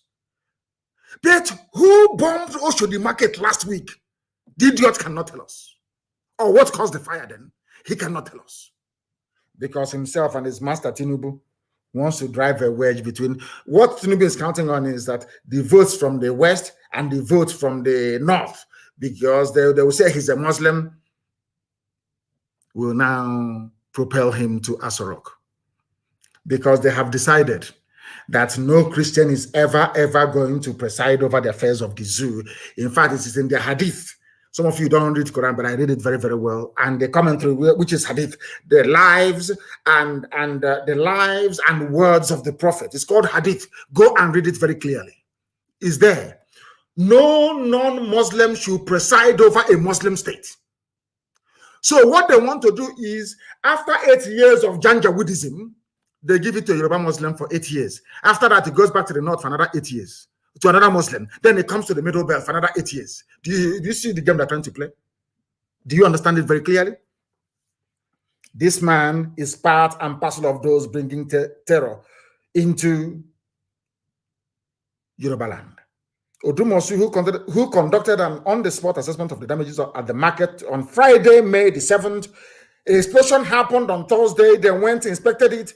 The Lasema people, this fool went on Friday, May the 7th, and said that they have not discovered any bomb. How can you discover the bomb exploded now? He's an learned officer of the law. He went there after the explosive device must have gone off to say, I did not find any, because it has exploded already. You cannot find it. He said, I could not find any bomb. How can you find any bomb when the bomb has already been detonated? I can't understand these people and how they reason. And luckily, you see how God works. Luckily for us, nobody pinned this very dastardly act on IPOB. Imagine if they had said IPOB did it last week. Can you imagine? Can you just imagine? These are the things that people must understand and come to terms with. These are the people that you are calling your security agents. He's like a DSS. He's like DSS. Very, very sad indeed. Very, very sad indeed. Very, very sad indeed. That is how the zoo works for you. Imagine if they had pinned it on IPOB last week. Imagine what would have happened. Imagine what would have happened. By now, there'll be destruction of goods and services. Some people who are not aware of their plans will begin to think that somehow IPOB is behind it. Do you see how God works for his children? Explosion happened. Experts came and said a bomb was used. He came and said no bomb was used. After 4 days, he's now accusing IPOB of planning to launch a wave of attacks and bombings of people's properties in Lagos. How can we do this? Such cowardly act is impossible. We cannot do it. That's the zoo for you. He is a Tinubu's boy. Tinubu thinks that he can damage our reputation, stop what we are trying to accomplish by setting our people free and walk cozily, or should I say, majestically into Asorok as a president of the zoo. I am very, very happy that, their stupid and idiotic utterances are now cementing the bond between the Yoruba people and the people of Biafra. We now know who our common enemies are. They are part of those that call themselves the elite in the south. And of course, they are Fulani henchmen, the Janjaweed in Abuja and elsewhere in the Sharia core Arewa North. Their divide and rule tactics will not work again. This is 2021 and not 1967. Elohim have determined that we are going our separate ways, and that's what we're going to do. Maybe sometime in the future, our people may come together to be in one country. But not for now. We must go our separate ways.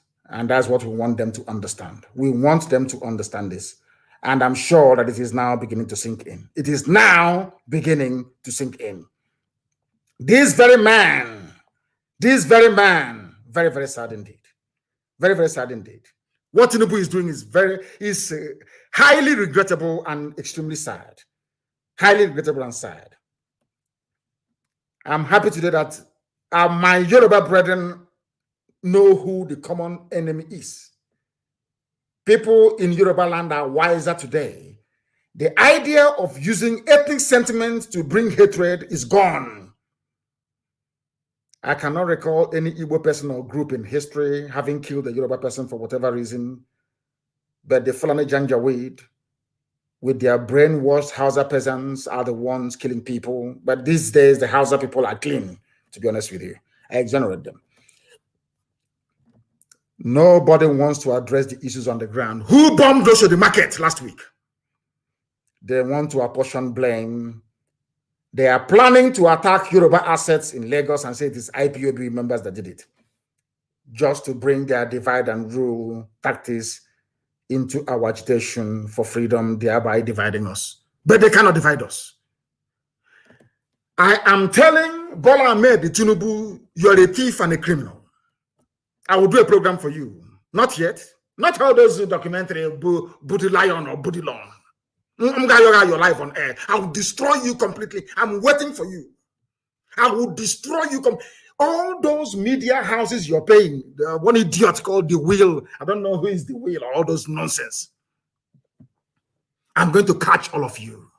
I will destroy all of you one after the other. I will decimate you. By the time I finish with you, Tinubu, you can no longer come outside. Ask the Sarakin Fulani of Imo State. Hope Uzadema. Can he come outside? He cannot come outside anymore. He can never be forgiven in this life. Never ever be forgiven. I will deal with you, Bola Ahmed Tinubu, and this idiotic police commissioner, Hakim, whatever your name is. In your next life, you'll be afraid of IPOB. You don't know who we are. You want to go back to your old, dark, evil, wicked ways. We are not going to have it. Lagos is not Biafra land. Lagos belongs to Oduduwa, is Oduduwa land. IPOB cannot attack Lagos. We are not a terrorist group, for information. Lying against IPOB is in vain. That was how you lied during NSAS, because you want your money to be flowing. I felt very, very sad and sorry for those that bought into your ethnic jingoism and all that rubbish. You want to try, because it worked during NSAS. You think it's going to work again. People are now wiser. People are now wiser. And I remember that Alhaji Mrs. Medinat Oladimeji wrote very movingly about some of your sophisticated morons in the West. It's not my job. It's for you people to deal with them at the appropriate time. But anybody who raises his ugly head or her ugly head to try to disparage what we are doing, you get it from me. Tinubu, you're finished. You can never smell us rock. You are gone. I will do program for you every two days. Any day you come out to announce that you're going to play, I will decimate you.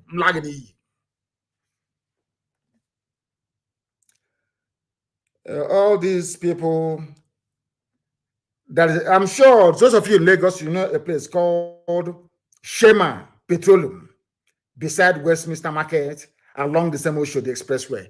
I now want to tell you who caused the bombing, who firebombed Oshodi Market last week, Thursday. Because I have the intel. We have the M branch. There is nothing that happens in the zoo that we don't know. As I told those of them, somebody to tell that useless Ozadema, the Sarakin Fulani, Supreme Court Administrator of Imo State. I know where you slept. In Imbi say it's not an official duty, so I allowed you to sleep there and go free. I know where you're sleeping in Ebonyi State. I know where you. I just want to mention only two places. I know where you slept in Imbi say 3 days ago. I know where you slept in Ebonyi State 2 days ago. Just to let you know that we know. There is a place called Shema Depot. This depot is formerly called Aquitaine Depot. It is now owned by Shema Petroleum. Shema is S-H-E-M-A. Please, people must listen very attentively, please. It is beside Westminster Market along Oshodi Expressway. Last night, 2 nights ago to be precise, the Fulanis offloaded containers full of arms and ammunition. These containers were escorted by the military and offloaded 2 nights ago, and those containers were still there after this very morning. They did not move it to Ojo Cantonment or to Ikeja Cantonment. Ammunitions dumped at this Shema Petroleum beside Westminster Market along Oshodi Expressway. These are the same people that destroyed that market in Oshodi. Now, do you understand it? I am giving the police commissioner because he's a fool. He doesn't even know what's happening in Lagos, but I know what's happening in Lagos. Are there no containers offloaded at Shema Petroleum escorted by the military 2 nights ago? Yes or no? You are the police commissioner. You don't even know what's happening. Now let me tell you and the whole world what is happening in Lagos, where the Fulanis offloaded arms with which to cause mayhem with the support of Tinubu to tag IPOB. The same thing they did during the war. They will put on Biafra uniforms. They will go and be raping women in Eket. They go to Oron. They kill villagers. They say, oh, it's Biafran soldiers. They came here and they killed us, which is a lie. Subterfuge. That's what you want to try. So, Tinubu, you are prepared to kill and destroy Yoruba businesses and lives, only for you to drive a wedge between Biafra and Oduduwa agitators to pave the way for you to go to Asorok.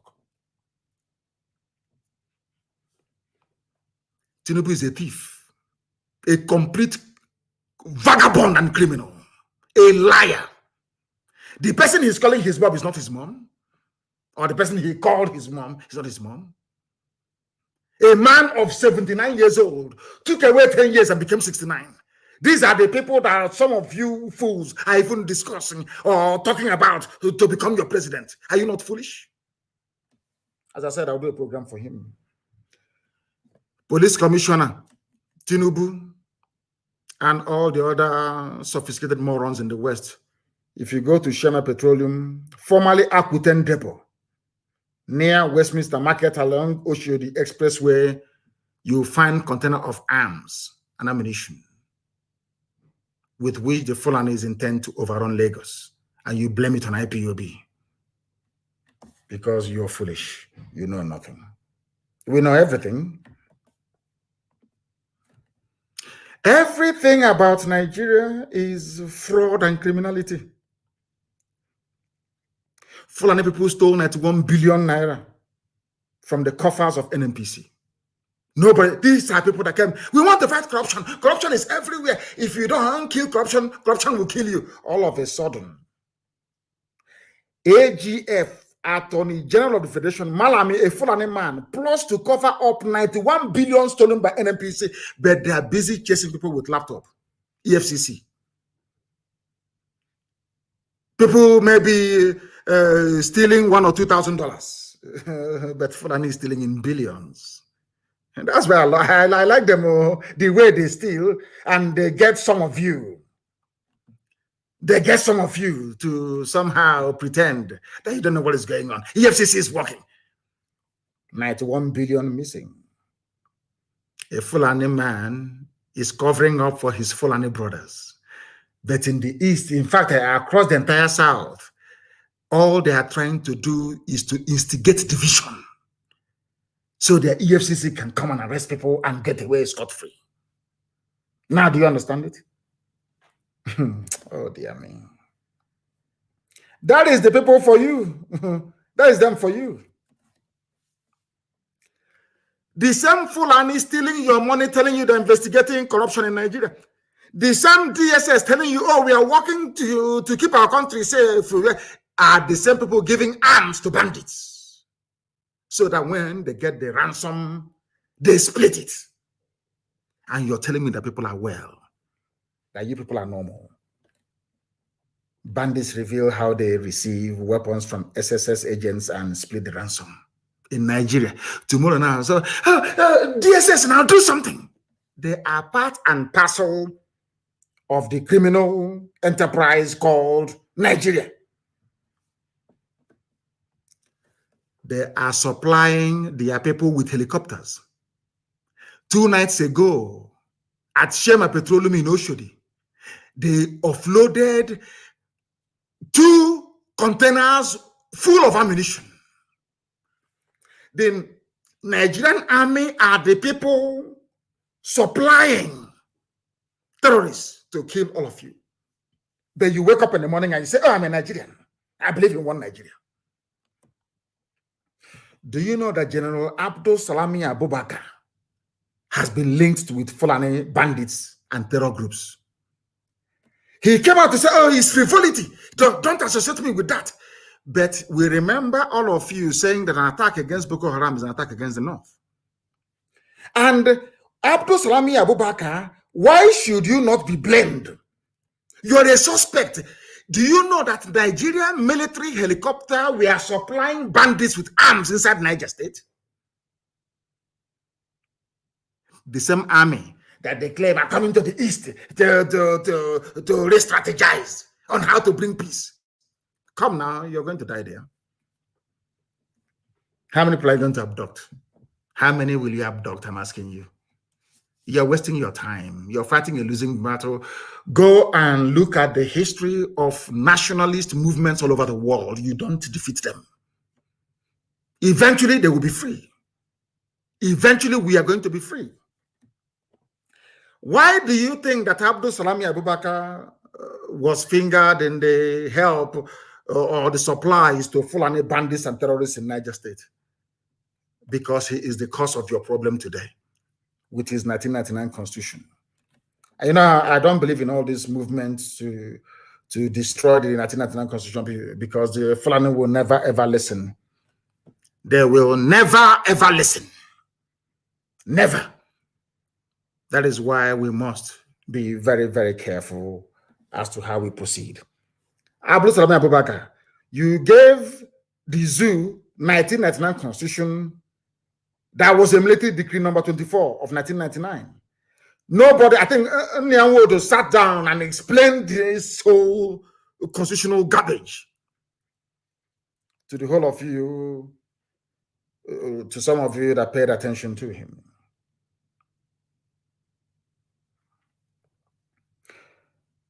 That very constitution was not subjected to referendum. It was written by Fulani people, does not provide for state constitution to create their own federation. Because if you are in a federation, the states must have their own laws. They must have their constitution. Go to USA, you will see it there. Go to the state of Pennsylvania, they have their constitution.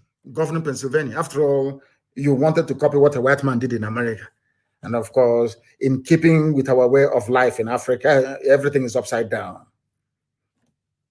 Now, let me tell you why Abdul Salami Abubakar is a suspect. They said, Abdul Salami Abubakar said in his constitution that all of you Nigerians handed over your land and resources to the federal government. And if you're handing over your land and resources to the federal government, that means you're handing it over to Fulani Janjaweed Caliphate. Do you understand? Some governors answer chief security officer only by mouth. No governor in the South can give order to the PC and he'll carry it out unless the PC wants to. If you give them an order which they disagree with, they'll tell you, oh, Abuja didn't ask us to do so. So ask all your governors now. That is why the army can come in and kill as many people as possible and get away with. Abdul Salam Abubakar in his constitution says that you can marry a girl less than 18 years of age. My God in heaven. Zoological Republic. They were the ones that put Sharia in the constitution. There is no mention of Christianity. It's only Sharia that you have in the constitution. And some of you are telling me sections 275 to 279 regarding non-state religion. Go and read it very carefully. It's all about Sharia. Sharia was mentioned in the constitution of a secular state. All of you wake up in the morning, 1999 constitution, 1999 constitution, our constitution. I feel sorry for you people. It was Abdul Salami Abubakar that encouraged the army to supply arms to bandits. The same people that in 1953 wanted Nigeria to break, today they're saying they don't want Nigeria to break anymore. If you want Nigeria to break, you have to go to war to break Nigeria. This is what Fulani are telling us now. But when Fulani wanted to secede, round about this time in 1953, May of 1953, Fulani, the North, wanted to secede from Nigeria. Nobody told them you have to go to war to accomplish it. Instead, Azikiwe pleaded with them, begged them, and they agreed. These are the things that some of you ought to bear in mind when you discuss the issues of the Zoological Republic, because things are happening. I tell you that things are happening. Things are happening. And the zoo is gone. It's finished. If they can be so desperate, the zoo is gone. Senate fixes zonal public hearings for May 27, 28 on constitutional review. It's breaking constitutional review because you are, hi, IPOB Chineke goes, you know. Hi. All these things are now happening because of what you did. Because of your consistency, you reassured our Yoruba brethren that a lot can be achieved by being honest and consistent in pursuit of what is right before God and before man. All those things that were impossible before are now becoming possible, but we are saying to them, it is too late. Because the Arewa consultation us that they don't support secession because there is nothing wrong with Nigerian structure. If there is nothing wrong with Nigerian structure, Arewa Constitutive Forum, why are you now having a constitution review? Why? You know, we always win. I told you we always win. We are getting very close. We are getting very, very close. We are winning this very battle. I can assure you, we are winning it. Now they want to consider in the same day, in the morning, the same people that the South were waiting upon, the same people that we were waiting upon from the South, told us that you cannot secede without war. In the evening, they are now amending, or they have now agreed to amend the Constitution. People that told us that we should, if you want to get Biafra, go to war. But when in 1953 you wanted, you're doing your Araba, Arewa to go. Why did anybody not ask you to go to war? What is wrong with you people? Do you see how we always win our arguments? We always win it because we have facts and we have figures and we have truth on our side. We have truth on our side, and that is why you can never ever defeat us. That was why when Governor Autumn said, fire for fire, if you kill us, we'll kill you, in Benue State. And now that's constitutional review. We want to review this, we want to review that. The only language the Fulani understand is fire for fire. If you turn the other, if they slap you on one side and you turn the other cheek, they'll cut off your head. The sooner you people understand this, the better. That's 2 days ago, I came down very hard on pastors and preachers, but I said some, and I want to make an exception tonight for Pastor Adefarasin of House on the Rock for his consistency lately, because he's advised people now, I bring you greetings. If you don't have plan B, I know you have faith. I have faith too, but I have plan B. With technology, I can speak to you from anywhere in the world. Get yourself a plan B, whether it's an Okada to take you to Cameroon or flying boat to Semeboda, a hole in the ground, a bunker as we call it. Just get yourself a plan B, because these people are crazy. They are nutters, the whole bunch of them. And watch the signs, because it can happen just like this. He snapped his fingers. The collapse of the zoo. And he went on to criticize the 1999 Constitution. That should tell you all you need to know about the damnable zoological republic. And the reason why all of us right now must rise up in unison across the South to say enough is enough. That is the only language the Fulani understand. Fulani doesn't believe if you're from the South and the Fulani people are in your village raping, killing, kidnapping, and you're talking about one Nigeria, they see you as a fool. So you think if you appeal to them, we believe in unity of Nigeria, they will leave you alone? No. The only time they will respond is when you go for broke to destroy the whole zoo. They start panicking.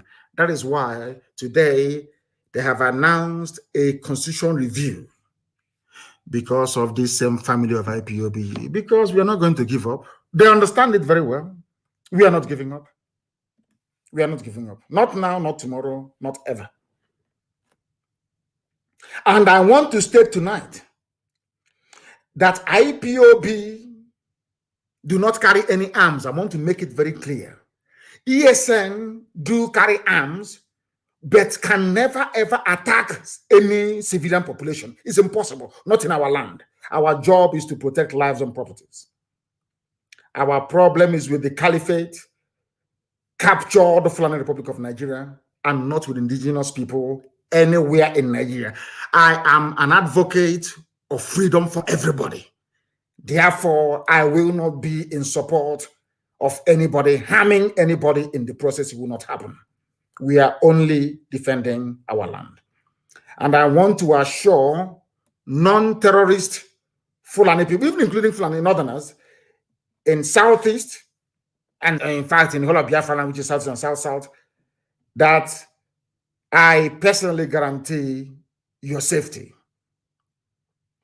I have issued very strict directive that nobody should touch a non-terrorist. Nobody should touch them. Be they northerners or whatever, nobody should touch them. But all of you in our land, do not take sides or get involved with what the government is doing. Do not defend any police station. If you defend the police station, you will die. Do not defend any army barracks or any army checkpoint. If you defend them, you're going to die, because men are on the move. When they were killing us at Ampo, why didn't you come to defend us at Ampo? National High School, Abba. In Iguacha, their snipers were taking us down one after the other. Why didn't you come out then? If you are as idiotic and as hopeless to stand to defend a police station, you will go down. Because men are very, very angry. I need to bury Ikonso with 2,000 heads. Do you understand me? If you block any pathway, when men are on the move, you will fall. And you would have died for nothing. But we do not touch. My instructions to ESN is nobody should be touched. You remain in the forest and keep on doing your work in the bushes of our land. Anything you see there, kill it. Anything you see in our forest, kill it. Cattle, no matter who the person is. Because it is bushmeat. That's what it is. Unless you want to turn to refugees in Amazonia, which is never, ever going to happen. I won't allow that to happen. And this evening, very briefly, I want to respond to the lovely Mrs. Tambuwal of River State, very, very briefly, that aquatic animal, because he said it's from rivers. Anything that comes from a river is an aquatic animal, isn't it? The only thing that comes out of a river is an aquatic animal.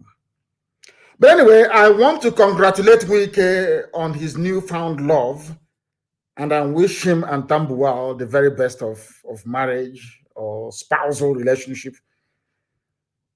As I told you earlier, I will be copying their pose, because if I copy something, I admit it. I'll be copying their pose. Myself and my wife are going to pose like Tambuwal and Wike.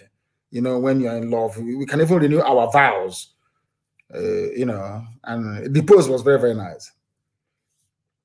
I understand, Wike, you are always under the influence of drugs and alcohol. Perhaps to numb the pain you go through every night. But we must proceed. I also do understand that wearing pampers at your age may be very, very hurtful, but I will take my time to explain things to you the way you'll be able to understand it. Because you came out and you made a statement that rivers can succumb to secessionist agenda.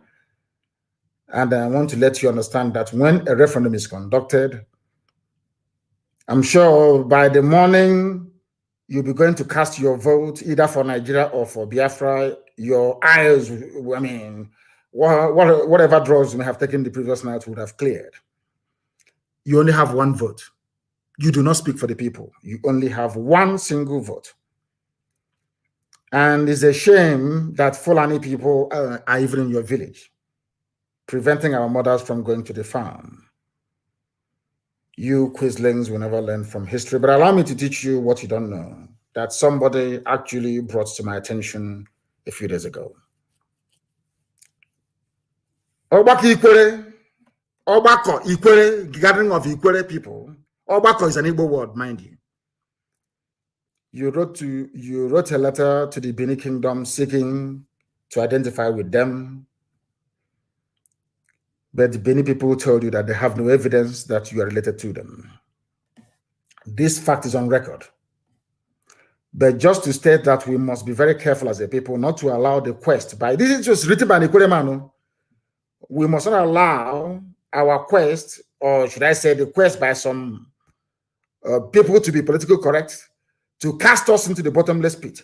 Nobody, and I did not say Ikwere is Igbo, he's not saying that, but it is doubtless that Ikwere, as a multi-ancestral ethnic bloc, has most of his ancestry traced to Igbo land. All the crap that Igbo hates Ikwere is just a post-Civil War narrative and script that has never worked for us. The same thing they try to do between us and our Yoruba brothers and sisters.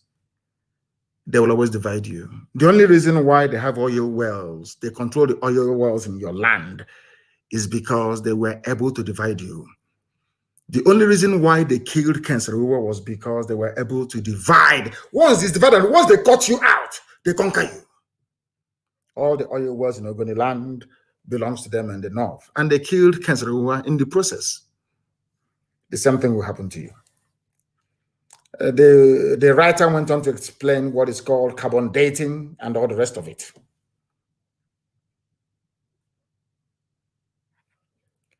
And I want you to understand this. There is something called carbon dating. Carbon dating, I'm sure you know what it is. It is there for us to apply further beyond rabble-rousing, according to Livingstone, who wrote this very brilliant piece. Let us look at it this way. What is Bini about Ikwere? Bini people denied any link with Ikwere. It is on record. Ironically, Elele people are in court in Bini claiming that they own Bini and not the other way.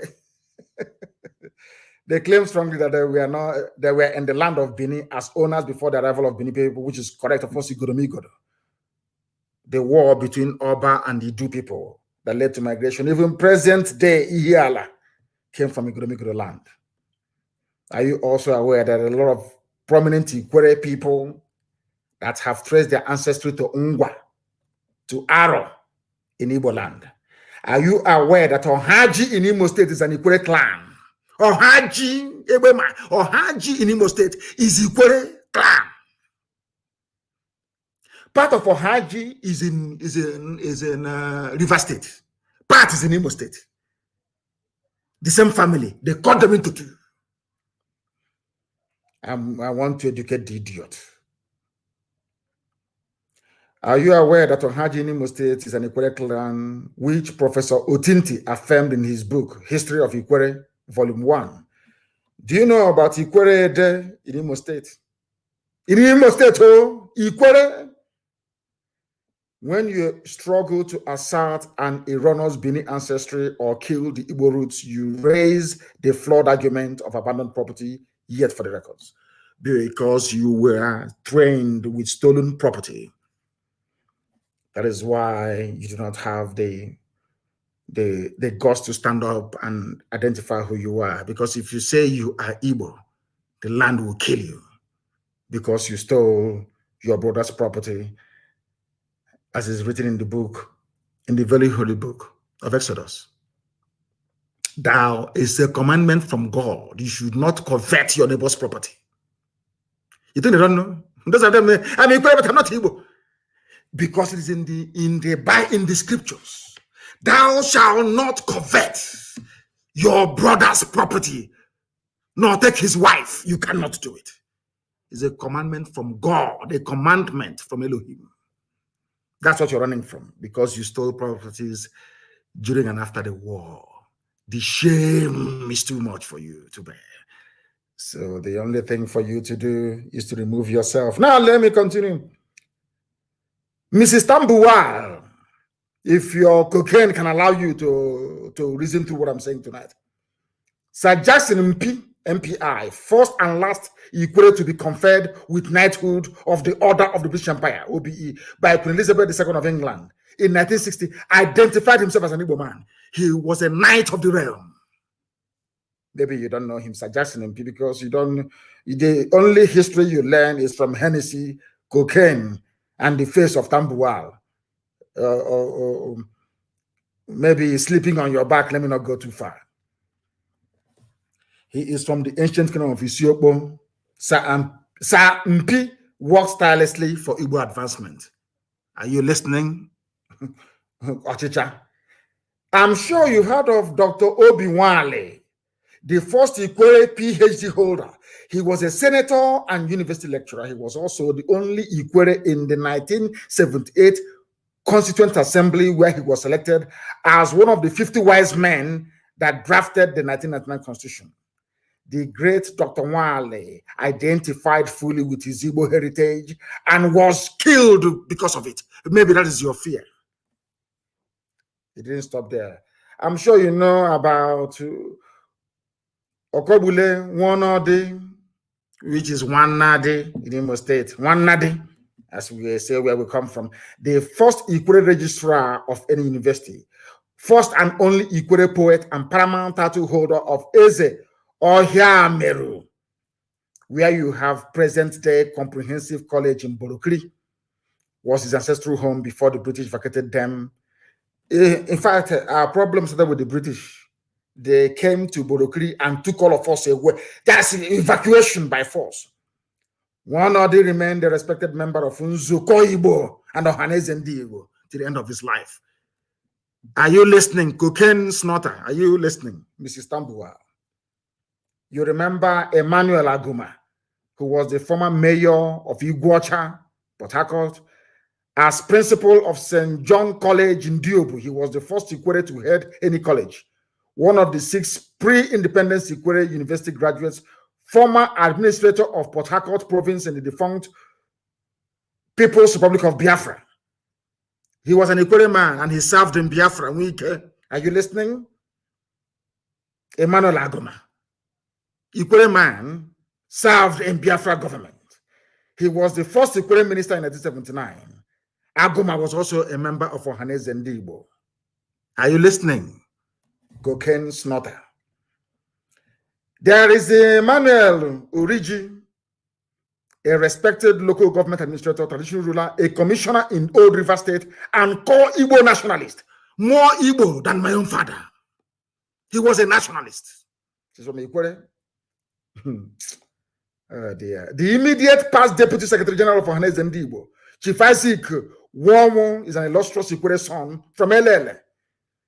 He is known to assert his Igbo identity. Equally valid, Chief Jackson Womenazu from Umuklushi in the Evo Kingdom is a member of the Elders Council of Ohaneze Igbo. Mind you, Evo is in Enugu as well. For information, we assert as a name.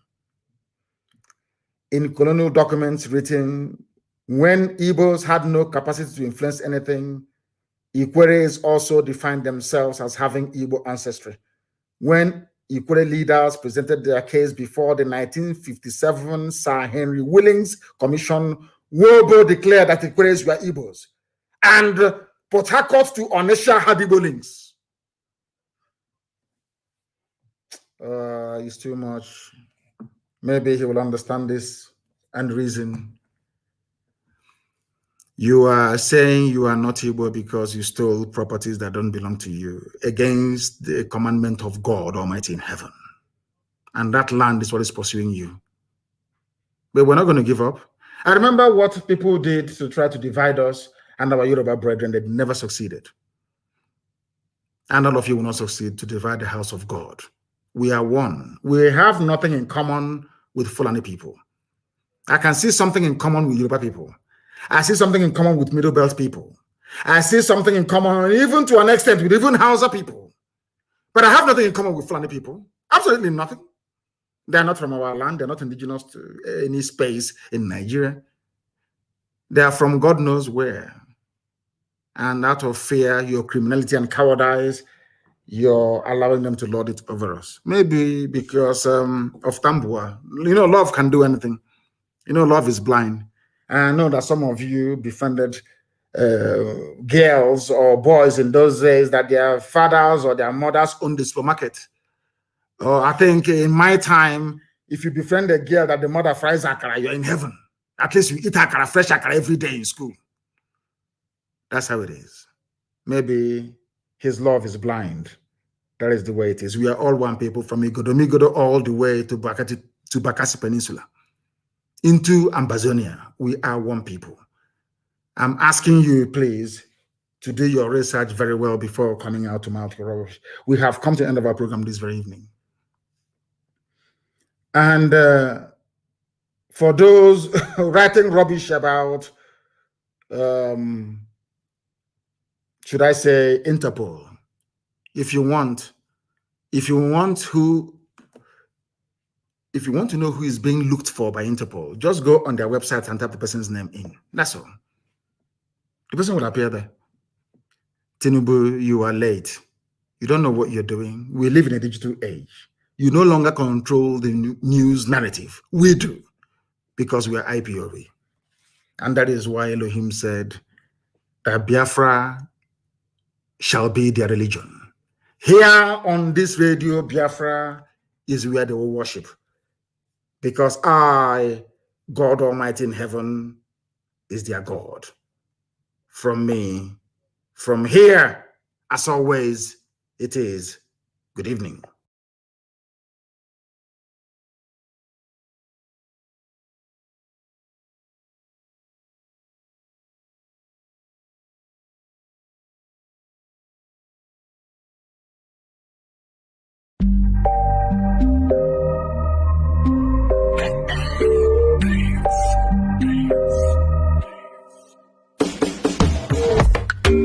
He be fearless like a lion.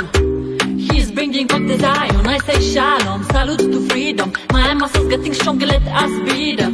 These movements charge them with their treason. What was their reason? Opposing evil. He's standing still in the Garden of Eden. They took the guns, now we fly like eagle. Even so, army is having diarrhea. Them shitting pants with the lack of ideas. Mazi, Kanu, say hello to Jesus. Spitting the truth, he's a tactical genius. We need revolution, enemies call him Batman, we call him solution. You know that we need him, the world needs to see him, no matter if you African, European. Nnamdi Kanu. Mazi Nnamdi Kanu. Heba. Mazi Nnamdi Kanu. Aina asegadalu. Mazi Nnamdi Kanu. Aina asegadalu. Hey, aina asegadalu. Hey, aina asegadalu. Mazi Nnamdi Kanu. Aina asegadalu. Spitting that truth like a fire. No space for nonsense, the facts can be biased. His courage is like a choir. Army of people singing, feeling inspired. No one can stop this eruption of anger. He doesn't bend to political correctness. He is the fresher, the world needs refresher. He knows which buttons to press for a pressure. Beating the truth like a fire. No space for nonsense, facts can be biased. His courage like a choir. Army is singing, feeling inspired. No one can stop this eruption of anger. He doesn't bend to political correctness. He is the fresher, we need refresher. He knows which buttons to press for a pressure.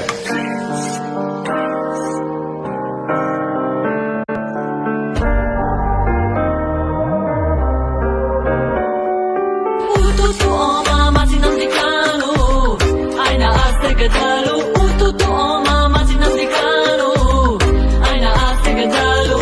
Hey, aina asegadalu. Hey, aina asegadalu. Mazi Nnamdi Kanu. Aina asegadalu. Shake it, shake it, shake it up now. Shake it, shake it, shake it up now. Shake it, shake it, shake it up now. Give it up now. Give it up now. Give it, give it, give it up now. Give it, give it, give it up now. Give it up for Mazi Nnamdi Kanu.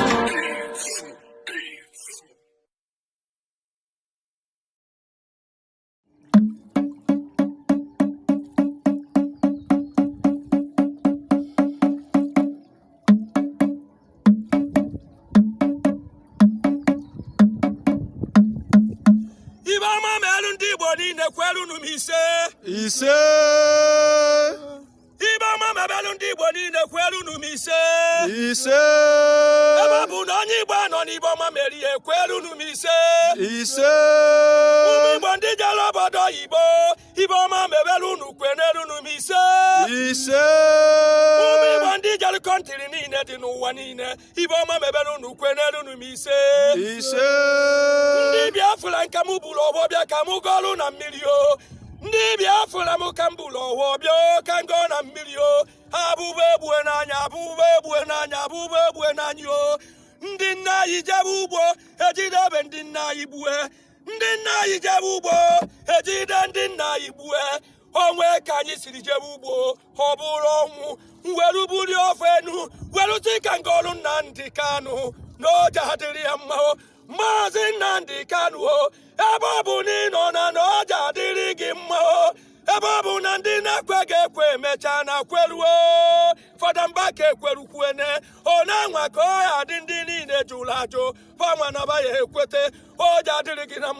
oya dịrị gị na mma Igbo na-ekwe onye amụma siri n'eluigwe wee bịa na Biafra ma ya egbunie Igbo na-ekwe onye amụma n'eluigwe ka o siri bịa onye egbunie Igbo na-ekwe Mazi Nnamdi Kanu onye egbunie mana ọ nwere okwu ngwarụ ndị Biafra m niile onye egbukwenye ndị nọ na midia na-akọtọ Nnamdi Kanu ndị nọ na Igbo akọtọ Nnamdi Kanu ndị na-amazi na ọ bụ ndị nne nọ n'ụlọ ka Nnamdi na-azọ ọ bụ ndị nna ndị nọ n'ụlọ ka Nnamdi na-azọ Nnamdi na-azọ anyị gụba akwụkwọ gụcha ka anyị nweta ọrụ Nnamdi na-azọ ka Biafra m na ka ibe ọma bido mebe onye ka mmadụ pụtara ụgbabi ya mgba onye na-agbụ ya mgba chakwa n'ụzọ onye na-agba Nnamdi Kanu mgba chakwa n'ụzọ ka ọ gaba kedu ibe m jiri kwuo ọja dịrị ụmụ Biafra m niile na anyị nwatakwa abụbụ kenelu m ise ndị jere obodo oyibo ego mbute ka ọja bụrụ unu kwenelu m ise ndị nọ na Naịjirịa azụ abịa ego mbute ka ọja bụo kwenelu m ise unu gbue n'aka ndị na unu ji egbute mmanwụ unu gbue n'aka akpa unu ji egbute mmanwụ osisi bụrụ na atụ nkwe gbajie n'ike na odejiji mebunye ọfọ gbajie ha bịanụ m na mmiri ka okwu m se na mmiri ha si na ndụ unu ji adịo ngwanene na ụmụ Igbo be anyị ọkwọnụ sa abụbụ ka anyị na-ata anyị gụba akwụkwọ na yunivasiti gụcha anaghị enye anyị ọrụ anyị gụba akwụkwọ gụcha anyị ejesa afụba ndị enweghị nke bagụrụ agụ anyị taba abụbụ tacha nwaanyị enwere n'ala Igbo be anyị gụchakwuo yunivasiti o je chọba ọrụ na bankị emebe ihe testin ewere otu ya gbarụwa mgbere aba ọ bụ na ọ bụ ga-ajọ ibe ọkwa ajọ ibe ka ọ bụ otu aka ọ dị ka Nnamdi Kanu ji binye wee sị na Biafra m jana o jana anyị jana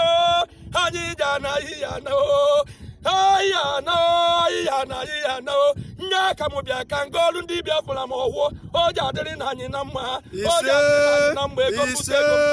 ego mbute ego mara anyị niile ego mara anyị o mmụọ na-apụ apụ ọ dị jinji o tiwara ụzọ n'ala mmụọ were ugo wee lọta gaa n'iru nna m ukwu otu a ka ọ dị o ji adịrị na anyị na mma ụmụ Igbo na o ji adịrị anyị na mma ọnwa bụ ndị nwa afọ Igbo ndị Igbo niile ndị Biafra m ndị nọ na mkpọrọ bacha niile 2021 na-eji eleri izi bekwerelu m ise